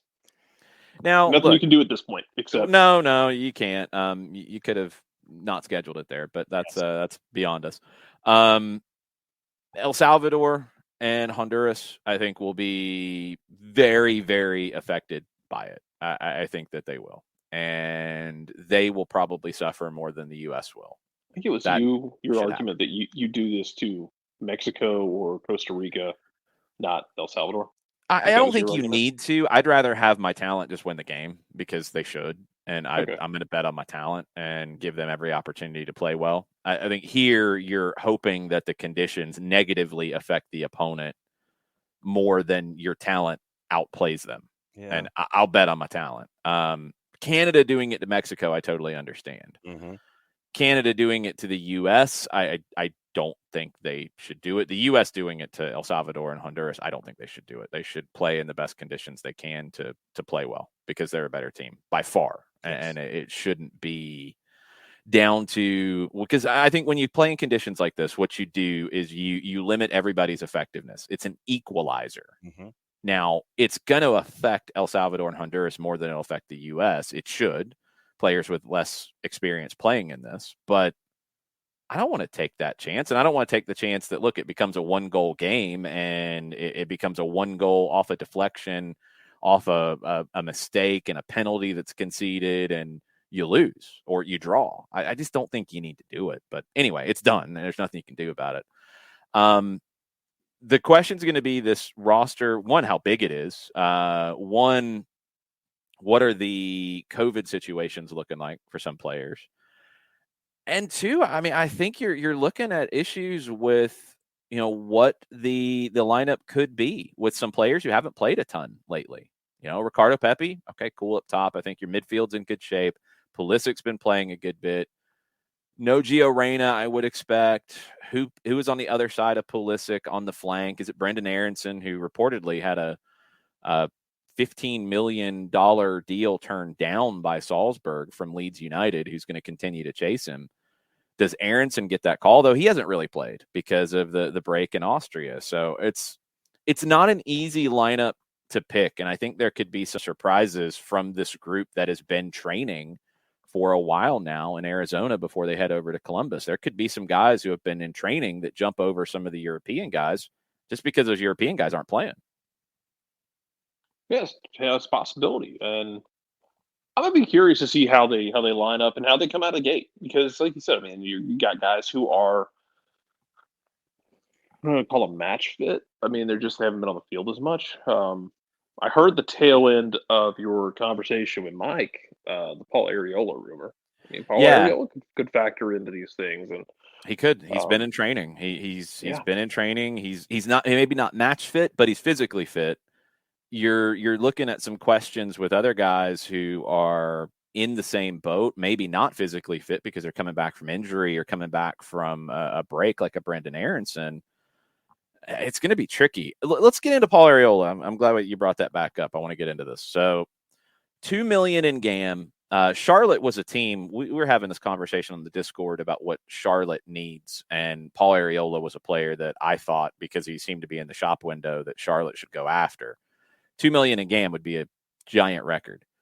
And this conversation came up when Herculez Gomez has been very critical of Colorado making the trade on Kellen Acosta rather than selling him to an unnamed, like, I don't even know what offer was on the table. There hasn't been a report of it. And I don't know how much it was. Allocation money is more valuable to an MLS team than a low cash offer. I think that has to be understood. And people might say, why? Allocation money is essentially, it's not exactly, but it is essentially cap space. GAM, the tradable allocation money. You're essentially trading cap space. And you have a finite limit on your cap space based off what you can do in terms of having allocation money. You have a limit, you have allocation money, you can extend it. It's not a dollar for dollar kind of deal. So if Club America, for example, is offering $3 million in cash in a loan with an option to buy maybe in a year, and an MLS team is offering $2 million in cap space, the better deal for the club is the cap space. If somebody came in and offered $2 million or $2.5 million to Colorado in cash for Kellen Acosta, and they're going to get 1.5 possibly if they get all the way to all the incentives from LAFC in cap space. The cap space is more valuable because you can't convert the lower dollar amounts in cash to cap space directly. So I think if you want to, get mad and stomp your feet and say, well, it's 2 million versus, 3 million or 4 million or whatever it is, that's not the conversation. And if DC can add that amount of cap space to a team that has already been rumored that they've got some contracts that they haven't been able to get out from under, and they have limited cap space to be able to improve that team that needs to improve because they weren't a playoff team last year. I don't know if they're a playoff team right now. Well, you had $2 million in allocation money and you can go out in the league and do some things or bring in some signings. That's massive. And I think if it's a $2 million allocation money offer, they take it rather than sending him to Club America. I think it's a better deal. I think Charlotte could really use him. Yeah, this is going to be interesting to see how DC balances things, how Charlotte incorporates him. And it is a veteran to add to this Charlotte team that gives them another veteran to add to this roster, an MLS veteran. We talked about the importance of guys like that when you're building out an expansion team. Yeah, you want to hit your stars, you want to hit your imports, you want to hit your draft, you want to hit young players. You also want to hit guys who know how this league functions, and to add the right guys into the club who can handle the grind of a season and can help other guys who might not be used to MLS, how they can handle the grind of the season and be a leader. And that's a guy I think you're looking at potentially giving him the armband if he goes out and earns it with his experience. And when we've talked about Miguel Angel Ramirez and his game model, wingers are essential. And John, I mean, we can go round and round about Paul Areola and where he is. It's the classic conversation I think comes up about U.S.-based players who aren't national team stars. Right. It's like they're defective. There's something wrong with them. Yeah. No, he's a very good player. There's no way to deny that.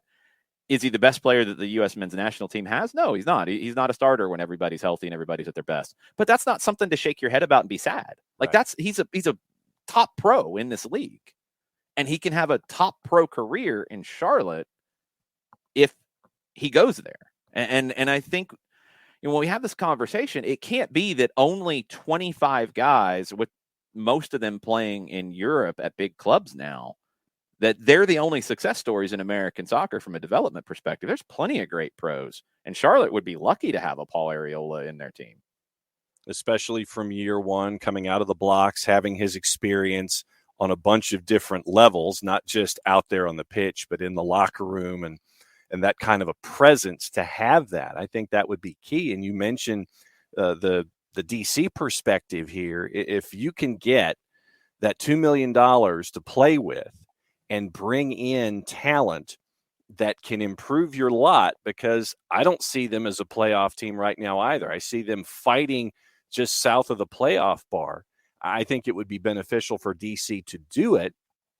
And I think for Charlotte to have this kind of a presence in there for year one, I think it would help them out on a bunch of different aspects. I think it'd be a great pickup. And we know the allocation money that they have to work with. We know the allocation money that they will be able to add because of the Riley McGree move. And they have cash. So, I mean, Charlotte could, and we've talked about their holes in their build. They could go out if they get Ortiz from Tijuana, they get Areola on the other flank. Okay, then we're having a little bit of a conversation about what that team can look like. There's still questions about some of the players who are new to the league and how long it takes them to adapt. But then you're starting to look at a team like, okay, now we can look at them as being maybe a little difficult early on. Dallas being in the mix for Areola, Jarrett, is a little bit of a surprise. I think the flank is a position where they're very good. They've got some extra allocation money to work with because of the Ricardo Pepi deal, an extra $1 million or so. And I'm sure they've stacked up some others. I didn't expect to see Dallas in the Paul Areola sweepstakes. No, it doesn't feel like their kind of move. I think we've identified Dallas in such a way over the last few years of that team that's going to grow their talent. They're ideally, in a perfect world, they're going to run 11 homegrown players out there. They're going to sell those players, and they finally struck gold with Ricardo Pepi making that sale. And then they splashed some money with some international. Both of the big the older teams of Texas, Houston and Dallas, going out and spending money on the international front. And then kind of just shifting gears on us without the clutch and without really telling us, and possibly going and spending money on a big inside MLS signing, and not just like we brought him in for 300,000, see if we can get some value out of him, but like just cashing all the way in here. I'm very I'm surprised, but hey, maybe it's a new day in Dallas. Who am I to say? Well, hey, I mean, just like we're talking about Charlotte, if they get Areola and get Ortiz, and then their flanks are in very good shape. If Dallas goes out and gets Alan Velasco and Paul Areola on the flanks, then whoa, okay, wait a minute. Yeah, Dallas is trying to make that jump out the cellar. They need to. I mean, it comes back to what we've talked about with ultimately, no matter which way you go, if it's developed from within and then sprinkle cash on top, if it's Colorado and you go get guys from around the league and bring them in, if it's Toronto where you're going to get older players on big salaries, if it's Atlanta and others where you're paying big transfer fees and bringing guys in and expecting them to grow, whatever it is, ultimately you got to win. Ultimately, you got to be competitive to be relevant in your market. Dallas hasn't been at that kind of a level since 2016. They had their little run in 2020. They've been pretty good at times. They've had some really great stories, but 2016, they did the double. They were close to potentially doing the treble the year before Toronto did it, the Canadian variant of it. They had an injury late with Mauro Diaz in postseason or going into the postseason to where they couldn't get past the first round of the playoffs. They lost their top player, but they won the Open Cup. They won the Supporters Shield. 2016 is a long time ago. Yeah. And you wonder why Dallas can't draw more fans because, yeah, all these stories are great. And Frisco is a growing area and all that's nice. They haven't been competing for titles. Mm-mm. You saw it last year in Philadelphia.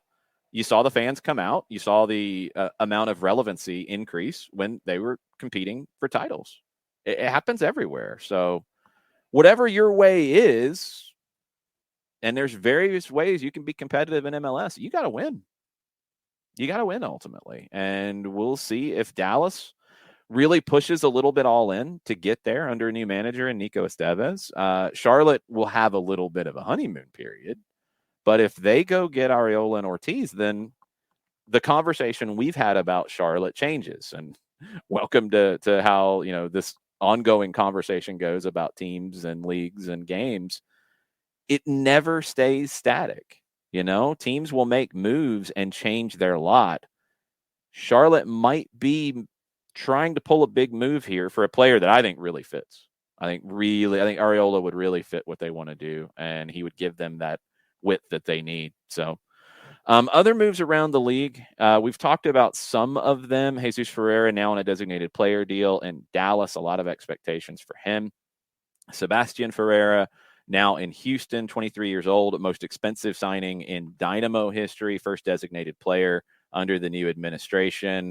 Paraguayan media reporting the deal at $4.3 million in terms of a transfer.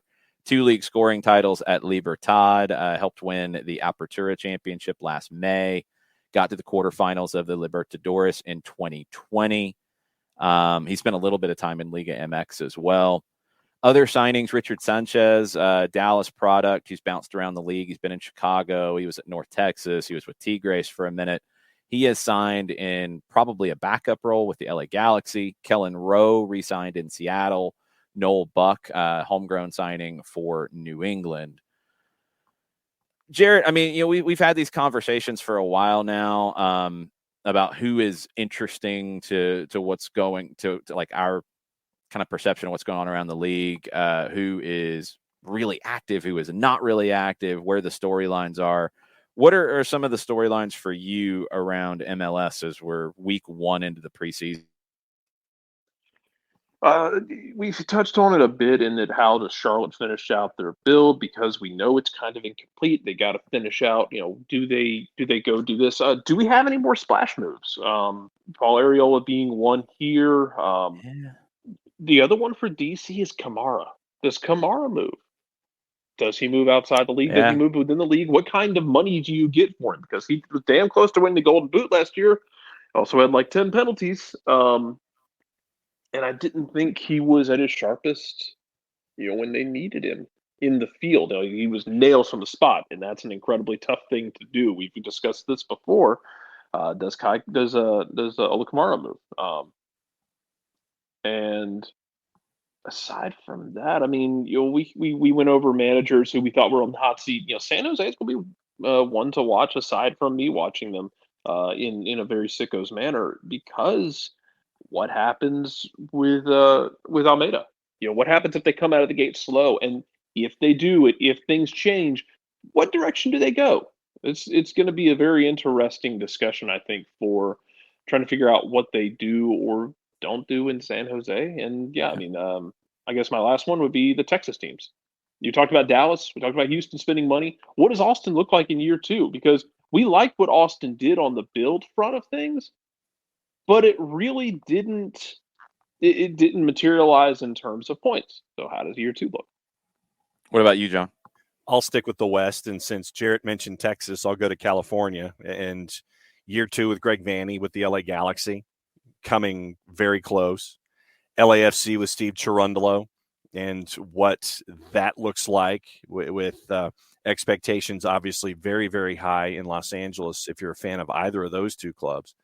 And then you look at, for me, a team like Colorado. What does Colorado do? Do they come anywhere close to what they did last year and finishing at the top of the Western Conference? What does Portland do in a time of transition with some of their older talent and Giovanni Savarese? So, Kansas City with Alan Pulido not being a part of things. What does Kansas City do at the top of the West? So I've got a lot of Western questions that are in addition to what Jarrett was thinking with the Texas squads too.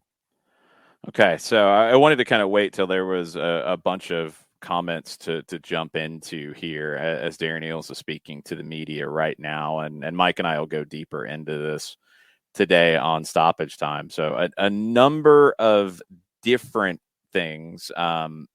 Let me pull up Mike's Twitter timeline so I can kind of hit the highlights here. We will work from the back to the front. 91% renewal rate on season tickets. That's huge. That's big. Atlanta United is going to play a friendly at University of Georgia's Turner Soccer Complex. Coming up, date and time TBA, but that is going to be coming up soon because there's only so much in preseason for it to come up, and all of it is pretty soon at this point. So stay tuned on that one. Darren said that there will be an in-person kit launch again this year. This would be for the secondary kit. Date and time TBA, as pretty much everything is in life these days with dealing with COVID. Everything is TBA. Darren Eales on Ezequiel Barco, who was given permission to report later to the team. At this moment, this is the quote from Darren, at the moment, he is still an Atlanta United player. Reportedly, according to Cesar Luis Merlo, Flamengo has made an offer for Barco, and it sounds like the same terms that Merlo had previously reported with Internacional. Loan with an option to buy. Internacional, there is more chatter coming out of them or reports in Brazil to be specific, that they are getting closer on a deal for Brian Rodriguez from LAFC. So maybe they are pushing more on Rodriguez and Flamengo is pushing more on Barco, but that is conjecture at this point. Question about Thiago Almada to Darren Eales, and this is paraphrase. This is Mike's tweet. Darren said that they do due diligence on all players they sign, and their partnership with the Falcons helps them with that process. And I mean, you guys can speak to this from covering other sports as well. The NFL's pretty stringent and pretty detailed in their due diligence on free agent signings, for example. You're going to go deep into backgrounds on guys. Well, we know there's questions about a situation with Thiago Almada. I don't think the team is going to jump into that with a blindfold on because they have some experience at a club level, at an organization level under AMBSE of dealing with the situation. And it's something that, look, we've tried to stress throughout this process. I think you can feel secure that if that move happens, and Darren made it clear they still have the exclusive option on making that move happen, that they've done their homework on it. This is not, and please don't throw something at it like I'm sure somebody who might want to create a narrative would do, that because of the due diligence conversation around Gabriel Heinze, that this is the same thing. This is not the same thing. This is nowhere near the same thing. It's hard to do due diligence on someone's personality and adaptability to a new situation. It's very easy to do due diligence on a person's situation with coming into a new team and their background and those sorts of things. Not talking personality questions about Thiago Almada. So let's be clear to separate those. And look, if you want to create a narrative, you're going to create a narrative, whether it's true or not. But that is a very different kind of conversation. So please, because due diligence is used in both, it's not the same thing. I hope that's understood. Darren Eales on Eric Lopez, who Bonfield has announced that he is joining them on loan with an option to buy, and they went into the details of it. $1.6 million is the potential option to buy for 50% of the pass.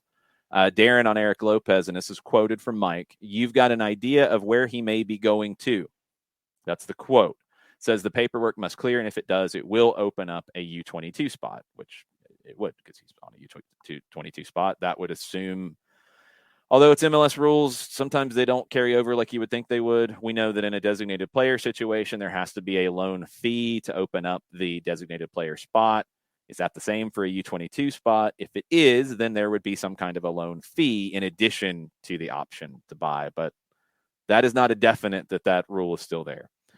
Now, on George Bello, this is a quote from Darren Eales. "If there's an offer that works for the club and is right for George, we'll be there to facilitate that for him."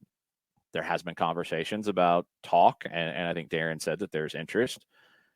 But if there's an offer that works for the club and is right for George, we'll be there to facilitate that for him. That is the quote from Darren Eales this morning. Now, about Miles Robinson. They have not gotten any offers for Miles Robinson, according to Darren Eales, nor would they consider any offers for him. And I think right now is probably the clarification on that. Robinson's got 2 years left on his contract. Remember, he signed a new deal after his initial Generation Adidas deal. This goes back to something that we've talked about many, many times with these situations. It's a club president speaking to the media. You know that what you say is immediately going to get turned around and blasted worldwide. This works on two fronts. One, you have the player under contract for 2 more years. You're in a World Cup year. We've had this conversation about if he goes to the World Cup and does well, then your amount is going to go up. That's what it is. That's how you do business. Also, this is a attention-getting conversation about, look, you're not going to get him for cheap if you're interested. You're going to have to come correct if you want to get Miles Robinson. That's where it is. So that's where that stands. Right now, no offers, according to Darren Eales. Let's see. One more quote on Joseph Martinez. "We love him. He's been fantastic for us, and it's the reason why we did a long-term deal with him in 2019. He's only halfway through that deal, and we have an option for him in 2024. So he's under contract for 22, for 23, option to extend it in 24. That's where things currently stand. We've had that conversation, I think, about a week back about a quote in Felipe Cardenas's article about Joseph Martinez wanting a new deal. And Carlos Bocanegra said that Joseph and his people have not come to the club asking for a new deal yet. This is Darren's comment on Joseph in general. That's where things stand. Let's see if there is anything else that has been said since I started that process. I wanted to try to hit all of it at once, so it's all there. We'll go deeper into it in stoppage time. On Darren's whiteboard, you can enhance the photo, and it says plan tour dates with Waka. Maybe they're recording a follow-up to their song from the playoffs last year. Do the B-side. Jarrett, just reaction to any of that you want to react to. Go for it. Miles Robinson makes sense. If you want him right now, you're going to have to pay premium to get him because, like I said, as far the way I would do it personally is you're coming up on a World Cup in which Miles Robinson more than likely will be. Miles Robinson will more likely be playing in that World Cup. More than likely, will be playing in that World Cup, and you want to make bank on him after that.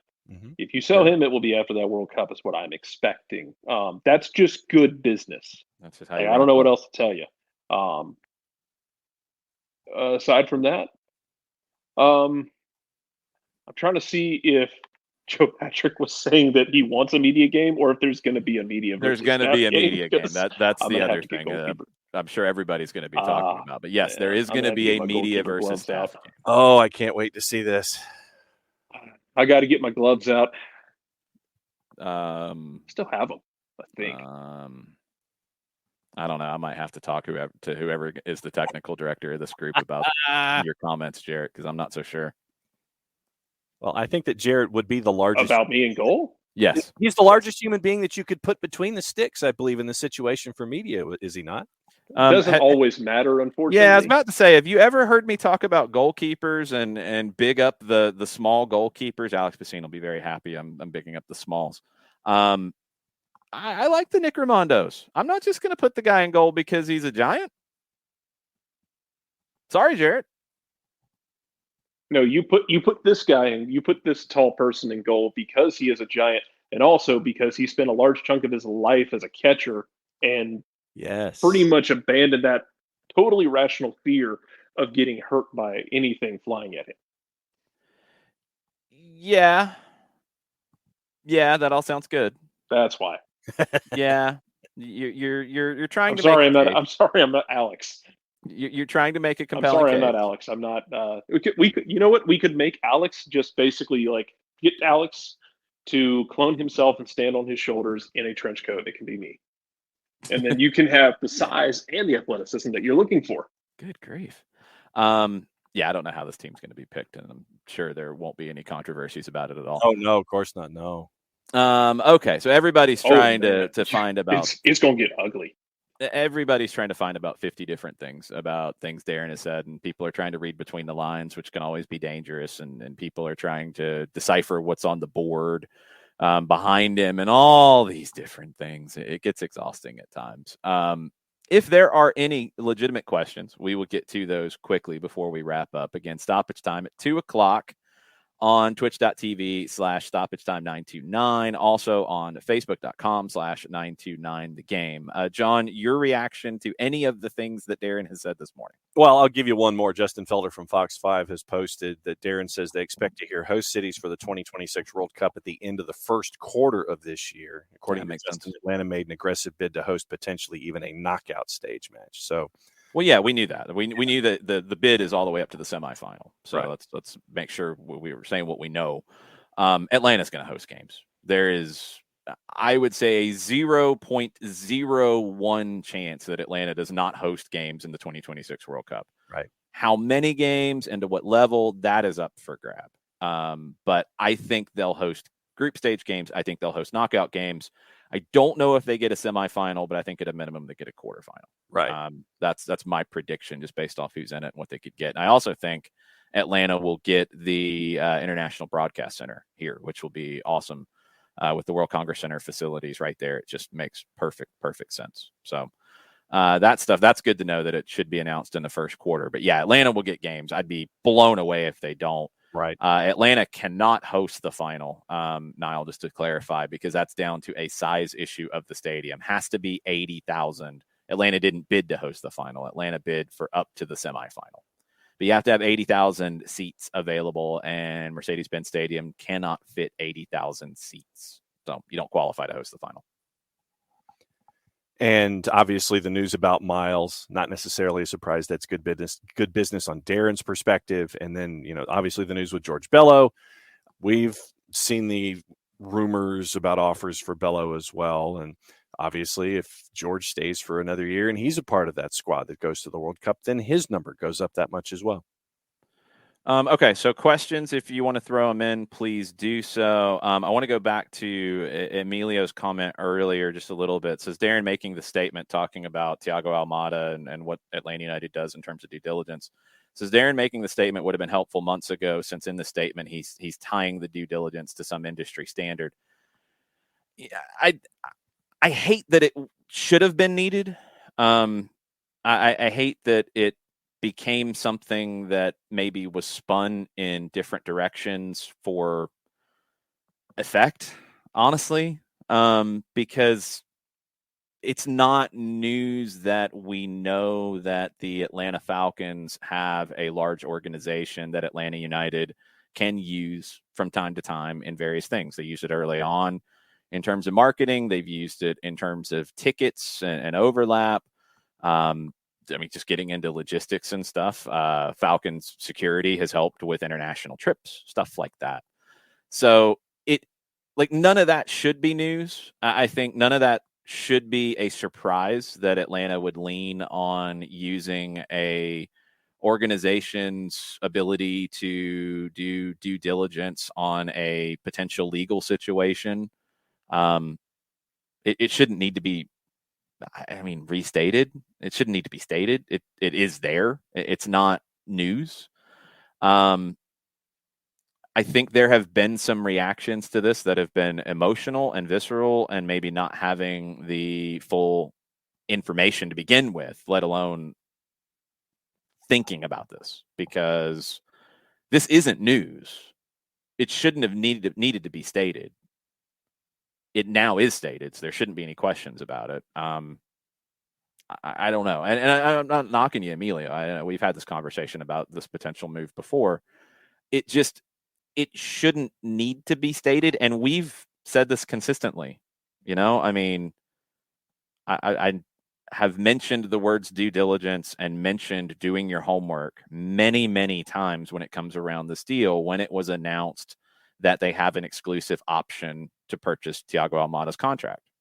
We've talked about it from day one. I can't control what other people talk about and where things go, but here in this space, we've had that conversation from the beginning because we know that aspect of the club. We know what the Falcons have. We know what the club can do. We know what Arthur Blank does. We know Arthur Blank and what he stands for. All those things are there. They shouldn't need to be reiterated for people to know that it's there.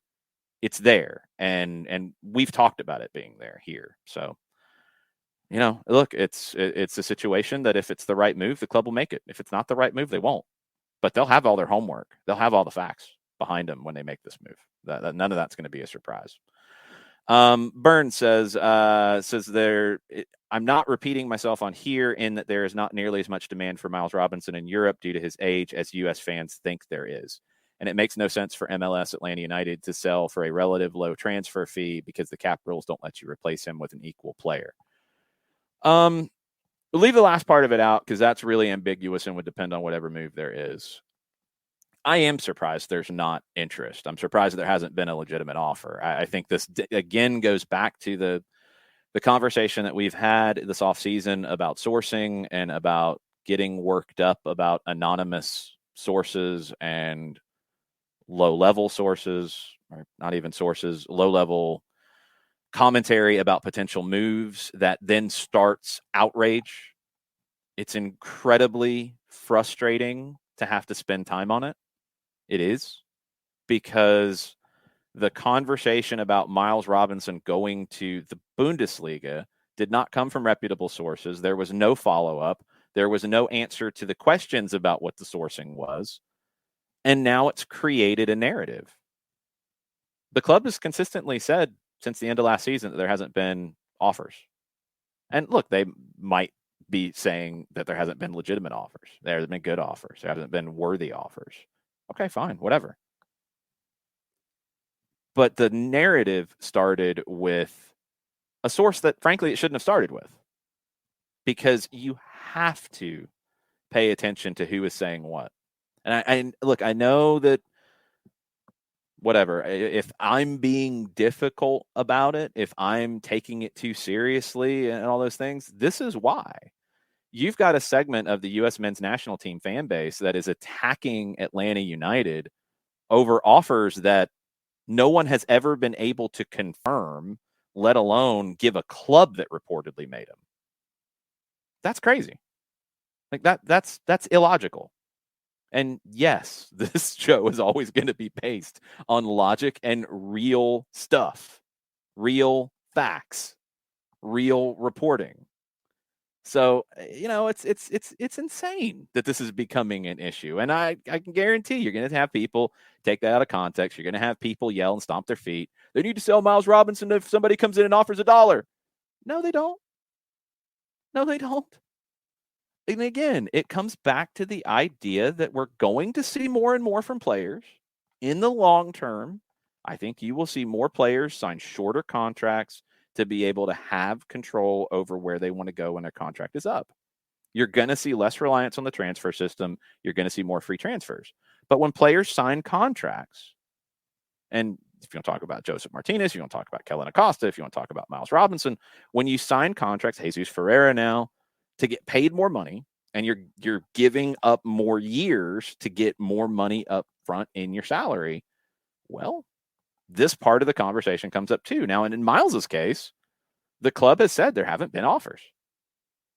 So how are you supposed to sell if there's no offers? I don't understand that. I don't think that's how it works.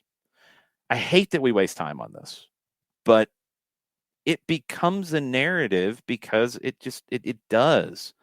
I really hope that you guys who listen to the show understand where I'm coming from on this. It's not to, be difficult. It's not to not have fun or whatever. It's to keep the conversation factual, because I've just watched it too many times about this sport in this country go down conjecture roads, go down false narrative roads, and go down misinformation roads. And it's important to make sure we're all on the same page here. When we talk about rumors, we will talk about where it's coming from. We don't bring up rumors from a 3-letter or 4-letter source in England because I don't buy into any of them. Flat out, if that's the only place you got something, okay, we're not talking about it. I don't bring up every rumor that pops up on social media from a less than top tier source because it's not worth the time. When it then gets to a top tier source, absolutely, if somebody broke it, go back and reference it. Hey, this person said they had information. I guess they did, because now it's being confirmed by somebody that you can trust. That's important. But that level, that conversation is very important. So, like this being a debate about Miles Robinson, is the club holding him back? There's not an offer. You're not holding anybody back. And the club also has to take care of the club. And it is smart to hold on to a player who very well could be starting 3 group stage games for the U.S. men's national team at a World Cup, then going into a window in the offseason for MLS where, yeah, if there's a good deal at that time because he has a good World Cup, it's going to be a lot better than it is now. And that would be the time to take it if that right deal comes up. Right now, there's not a deal to take. So that's where it stands. I don't want to keep harping on it. I know it will come back up. I know there will be narratives about it. That's really all there is to it, So like continuing down the road, if people are yelling on a Bird app about it, I don't really know what else can be said.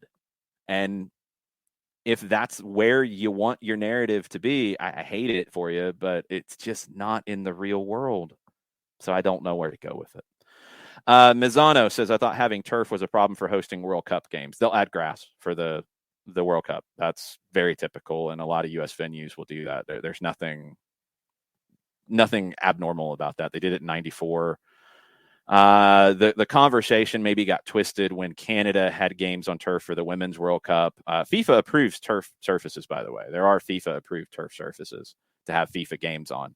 But FIFA is not going to have World Cup games on turf. They've had Youth World Cup games on turf. They've had Women's World Cup games on turf.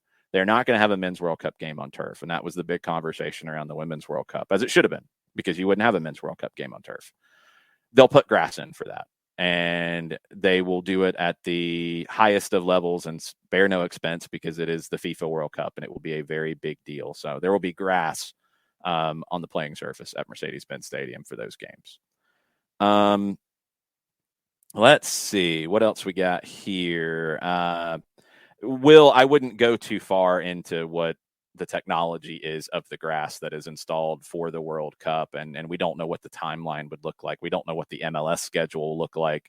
that year. It's 2026. It's way down the road. So I would hope there's even better technology then than there is now in terms of putting a temporary grass surface in. I don't think it would be a permanent. But by the time we get to 26, hey, might be able to do things that we're not even fathoming right now. Be craziness. Okay. Modiflus, as Darren calls the Charlotte game, a Royal Rumble. Yeah. It's going to be a rivalry. It's going to be a big deal. And that's a good thing. That is a very, very good thing. Very, very good thing. Yep. From Mike's Twitter, by the way, here's where that came from. Okay. Darren says, we're the kings of the South. They're the Queen City. Maybe we'll call it the Royal Rumble. Cool. I'm down. That's great. I love it. Whatever it turns into. And again, maybe it fades. Maybe it doesn't. But we don't have to be gatekeepers about using the rivalry word. Rivalries are good. Atlanta, Orlando having animosity turns it into a rivalry before Orlando got more competitive. Good. That's a good thing. That game has a little more feeling to it. Cool. Atlanta and Red Bulls has that. Atlanta and NYC has that. Atlanta and Toronto has that. Atlanta and Colorado doesn't. Maybe they create that with some games over time. Atlanta, Nashville's getting into that conversation. I think Atlanta, Charlotte will have the potential for that day one. And that's a good thing. Having emotion around games is a very, very good thing.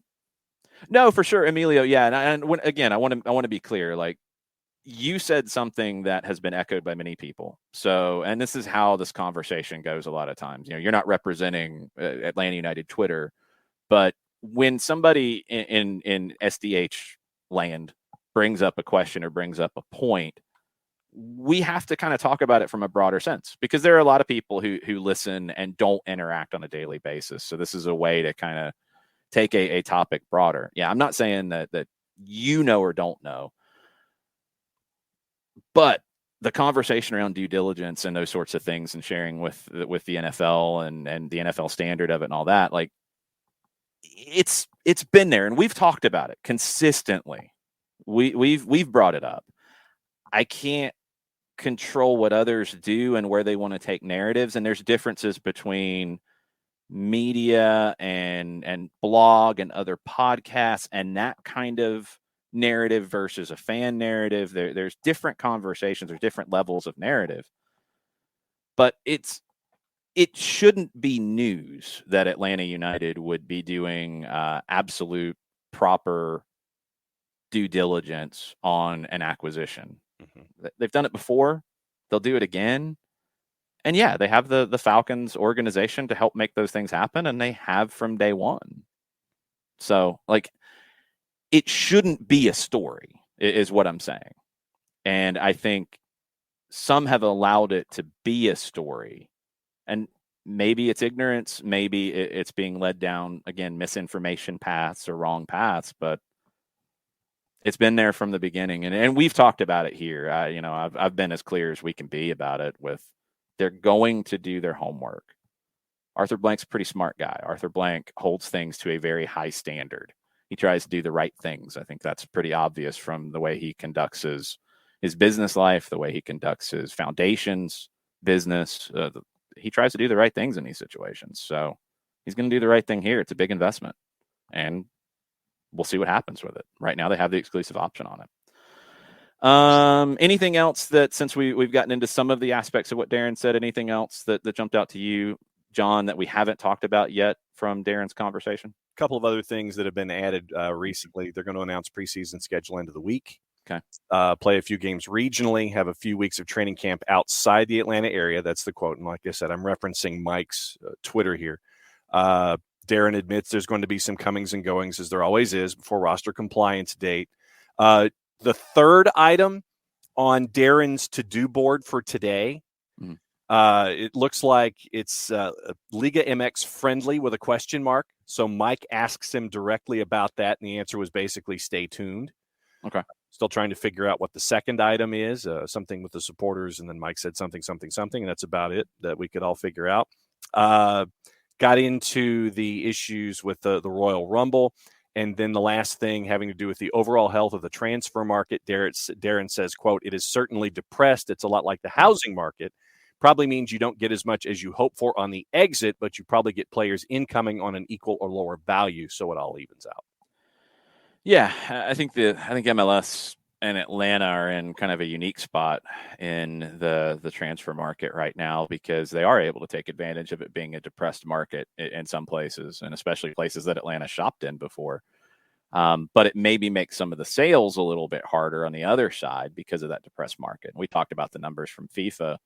The overall dollars spent right now are way down from 2019, way down. So it's the world that we're in.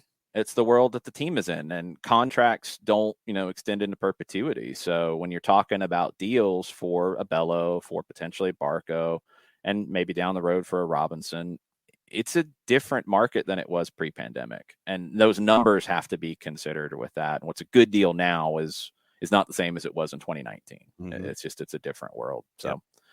So, I think that'll about do it for us. GH brings up another rumor that's out there. It is from reputable sources in Brazil that Aimar, and I'm not sure of the proper pronunciation. It's Raimar. He's a 19-year-old left back, currently under contract with Atlético Paranaense in Brazil, Mateus Rossetti's former club.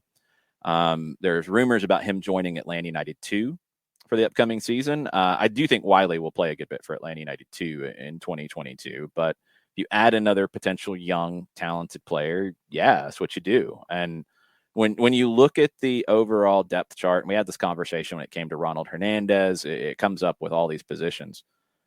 I think what Atlanta United has done well from a roster build is it feels like they try to have answers within the organization when the time comes on like a Bello, for example, and you've got cover at left back. If Bello gets sold right now, you're good. If somebody came up and said, oh, you're not getting good offers for Miles Robinson, well, here's $10 million. Would you like to sell him now? Well, then that changes the narrative, right? You've got cover there with George Campbell and his development. You've got Bryce Washington in the mix. You've got others at the academy level. They've generally tried to have succession planning.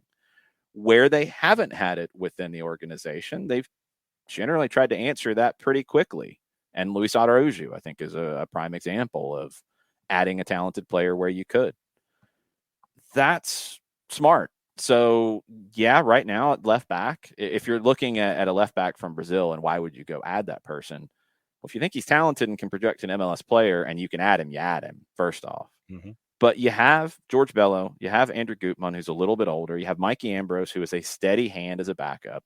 You have Caleb Wiley now. He's just turned 17.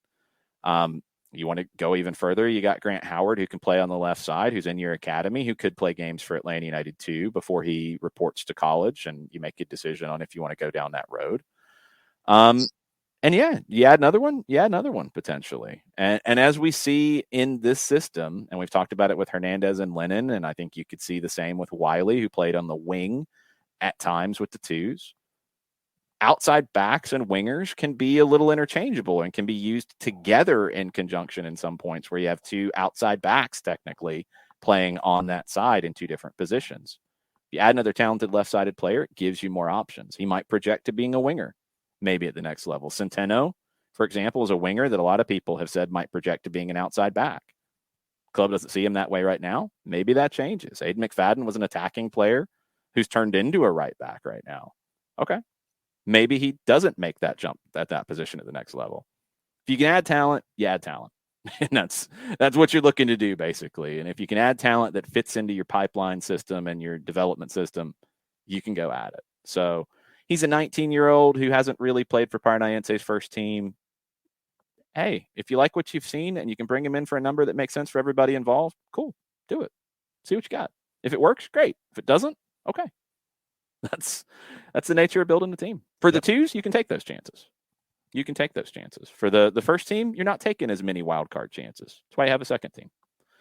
We'll get more into all of this stuff on Stoppage Time today, 2:00. Thanks for all the comments. Thanks for all the questions. Thanks for all the conversation. That's what we try to make this. And, maybe that's a little weird at times because a lot of people listen who aren't part of that immediate conversation. And I always tell you guys who listen as on the podcast or listen later because you're working or whatever, you can send us your questions and you can send us your potential topics you want us to get into. I want this to always be a conversation. We've tried to find that hybrid between a a radio show and trying to be factual and trying to give you legitimate rumors and legitimate aspects of what we're seeing without going down hot take routes. But we want to have conversation and go back and forth about Atlanta United, about MLS, about U.S. men's national team, about all of it and the above. We're not always going to agree. That's okay. That's okay. But we want you to keep listening. We want you to keep coming back. We want you to keep interacting. So hopefully that continues. It's been good so far in 2022 with conversation. Hopefully that can continue, and we will do our best to keep putting out good content for you guys to listen to. We'll see you tomorrow here in SDH land at 9:05. We will see you on stoppage time at 2:00, Mike and I. So y'all have a good rest of the day. Much plot, y'all. Much plot, y'all.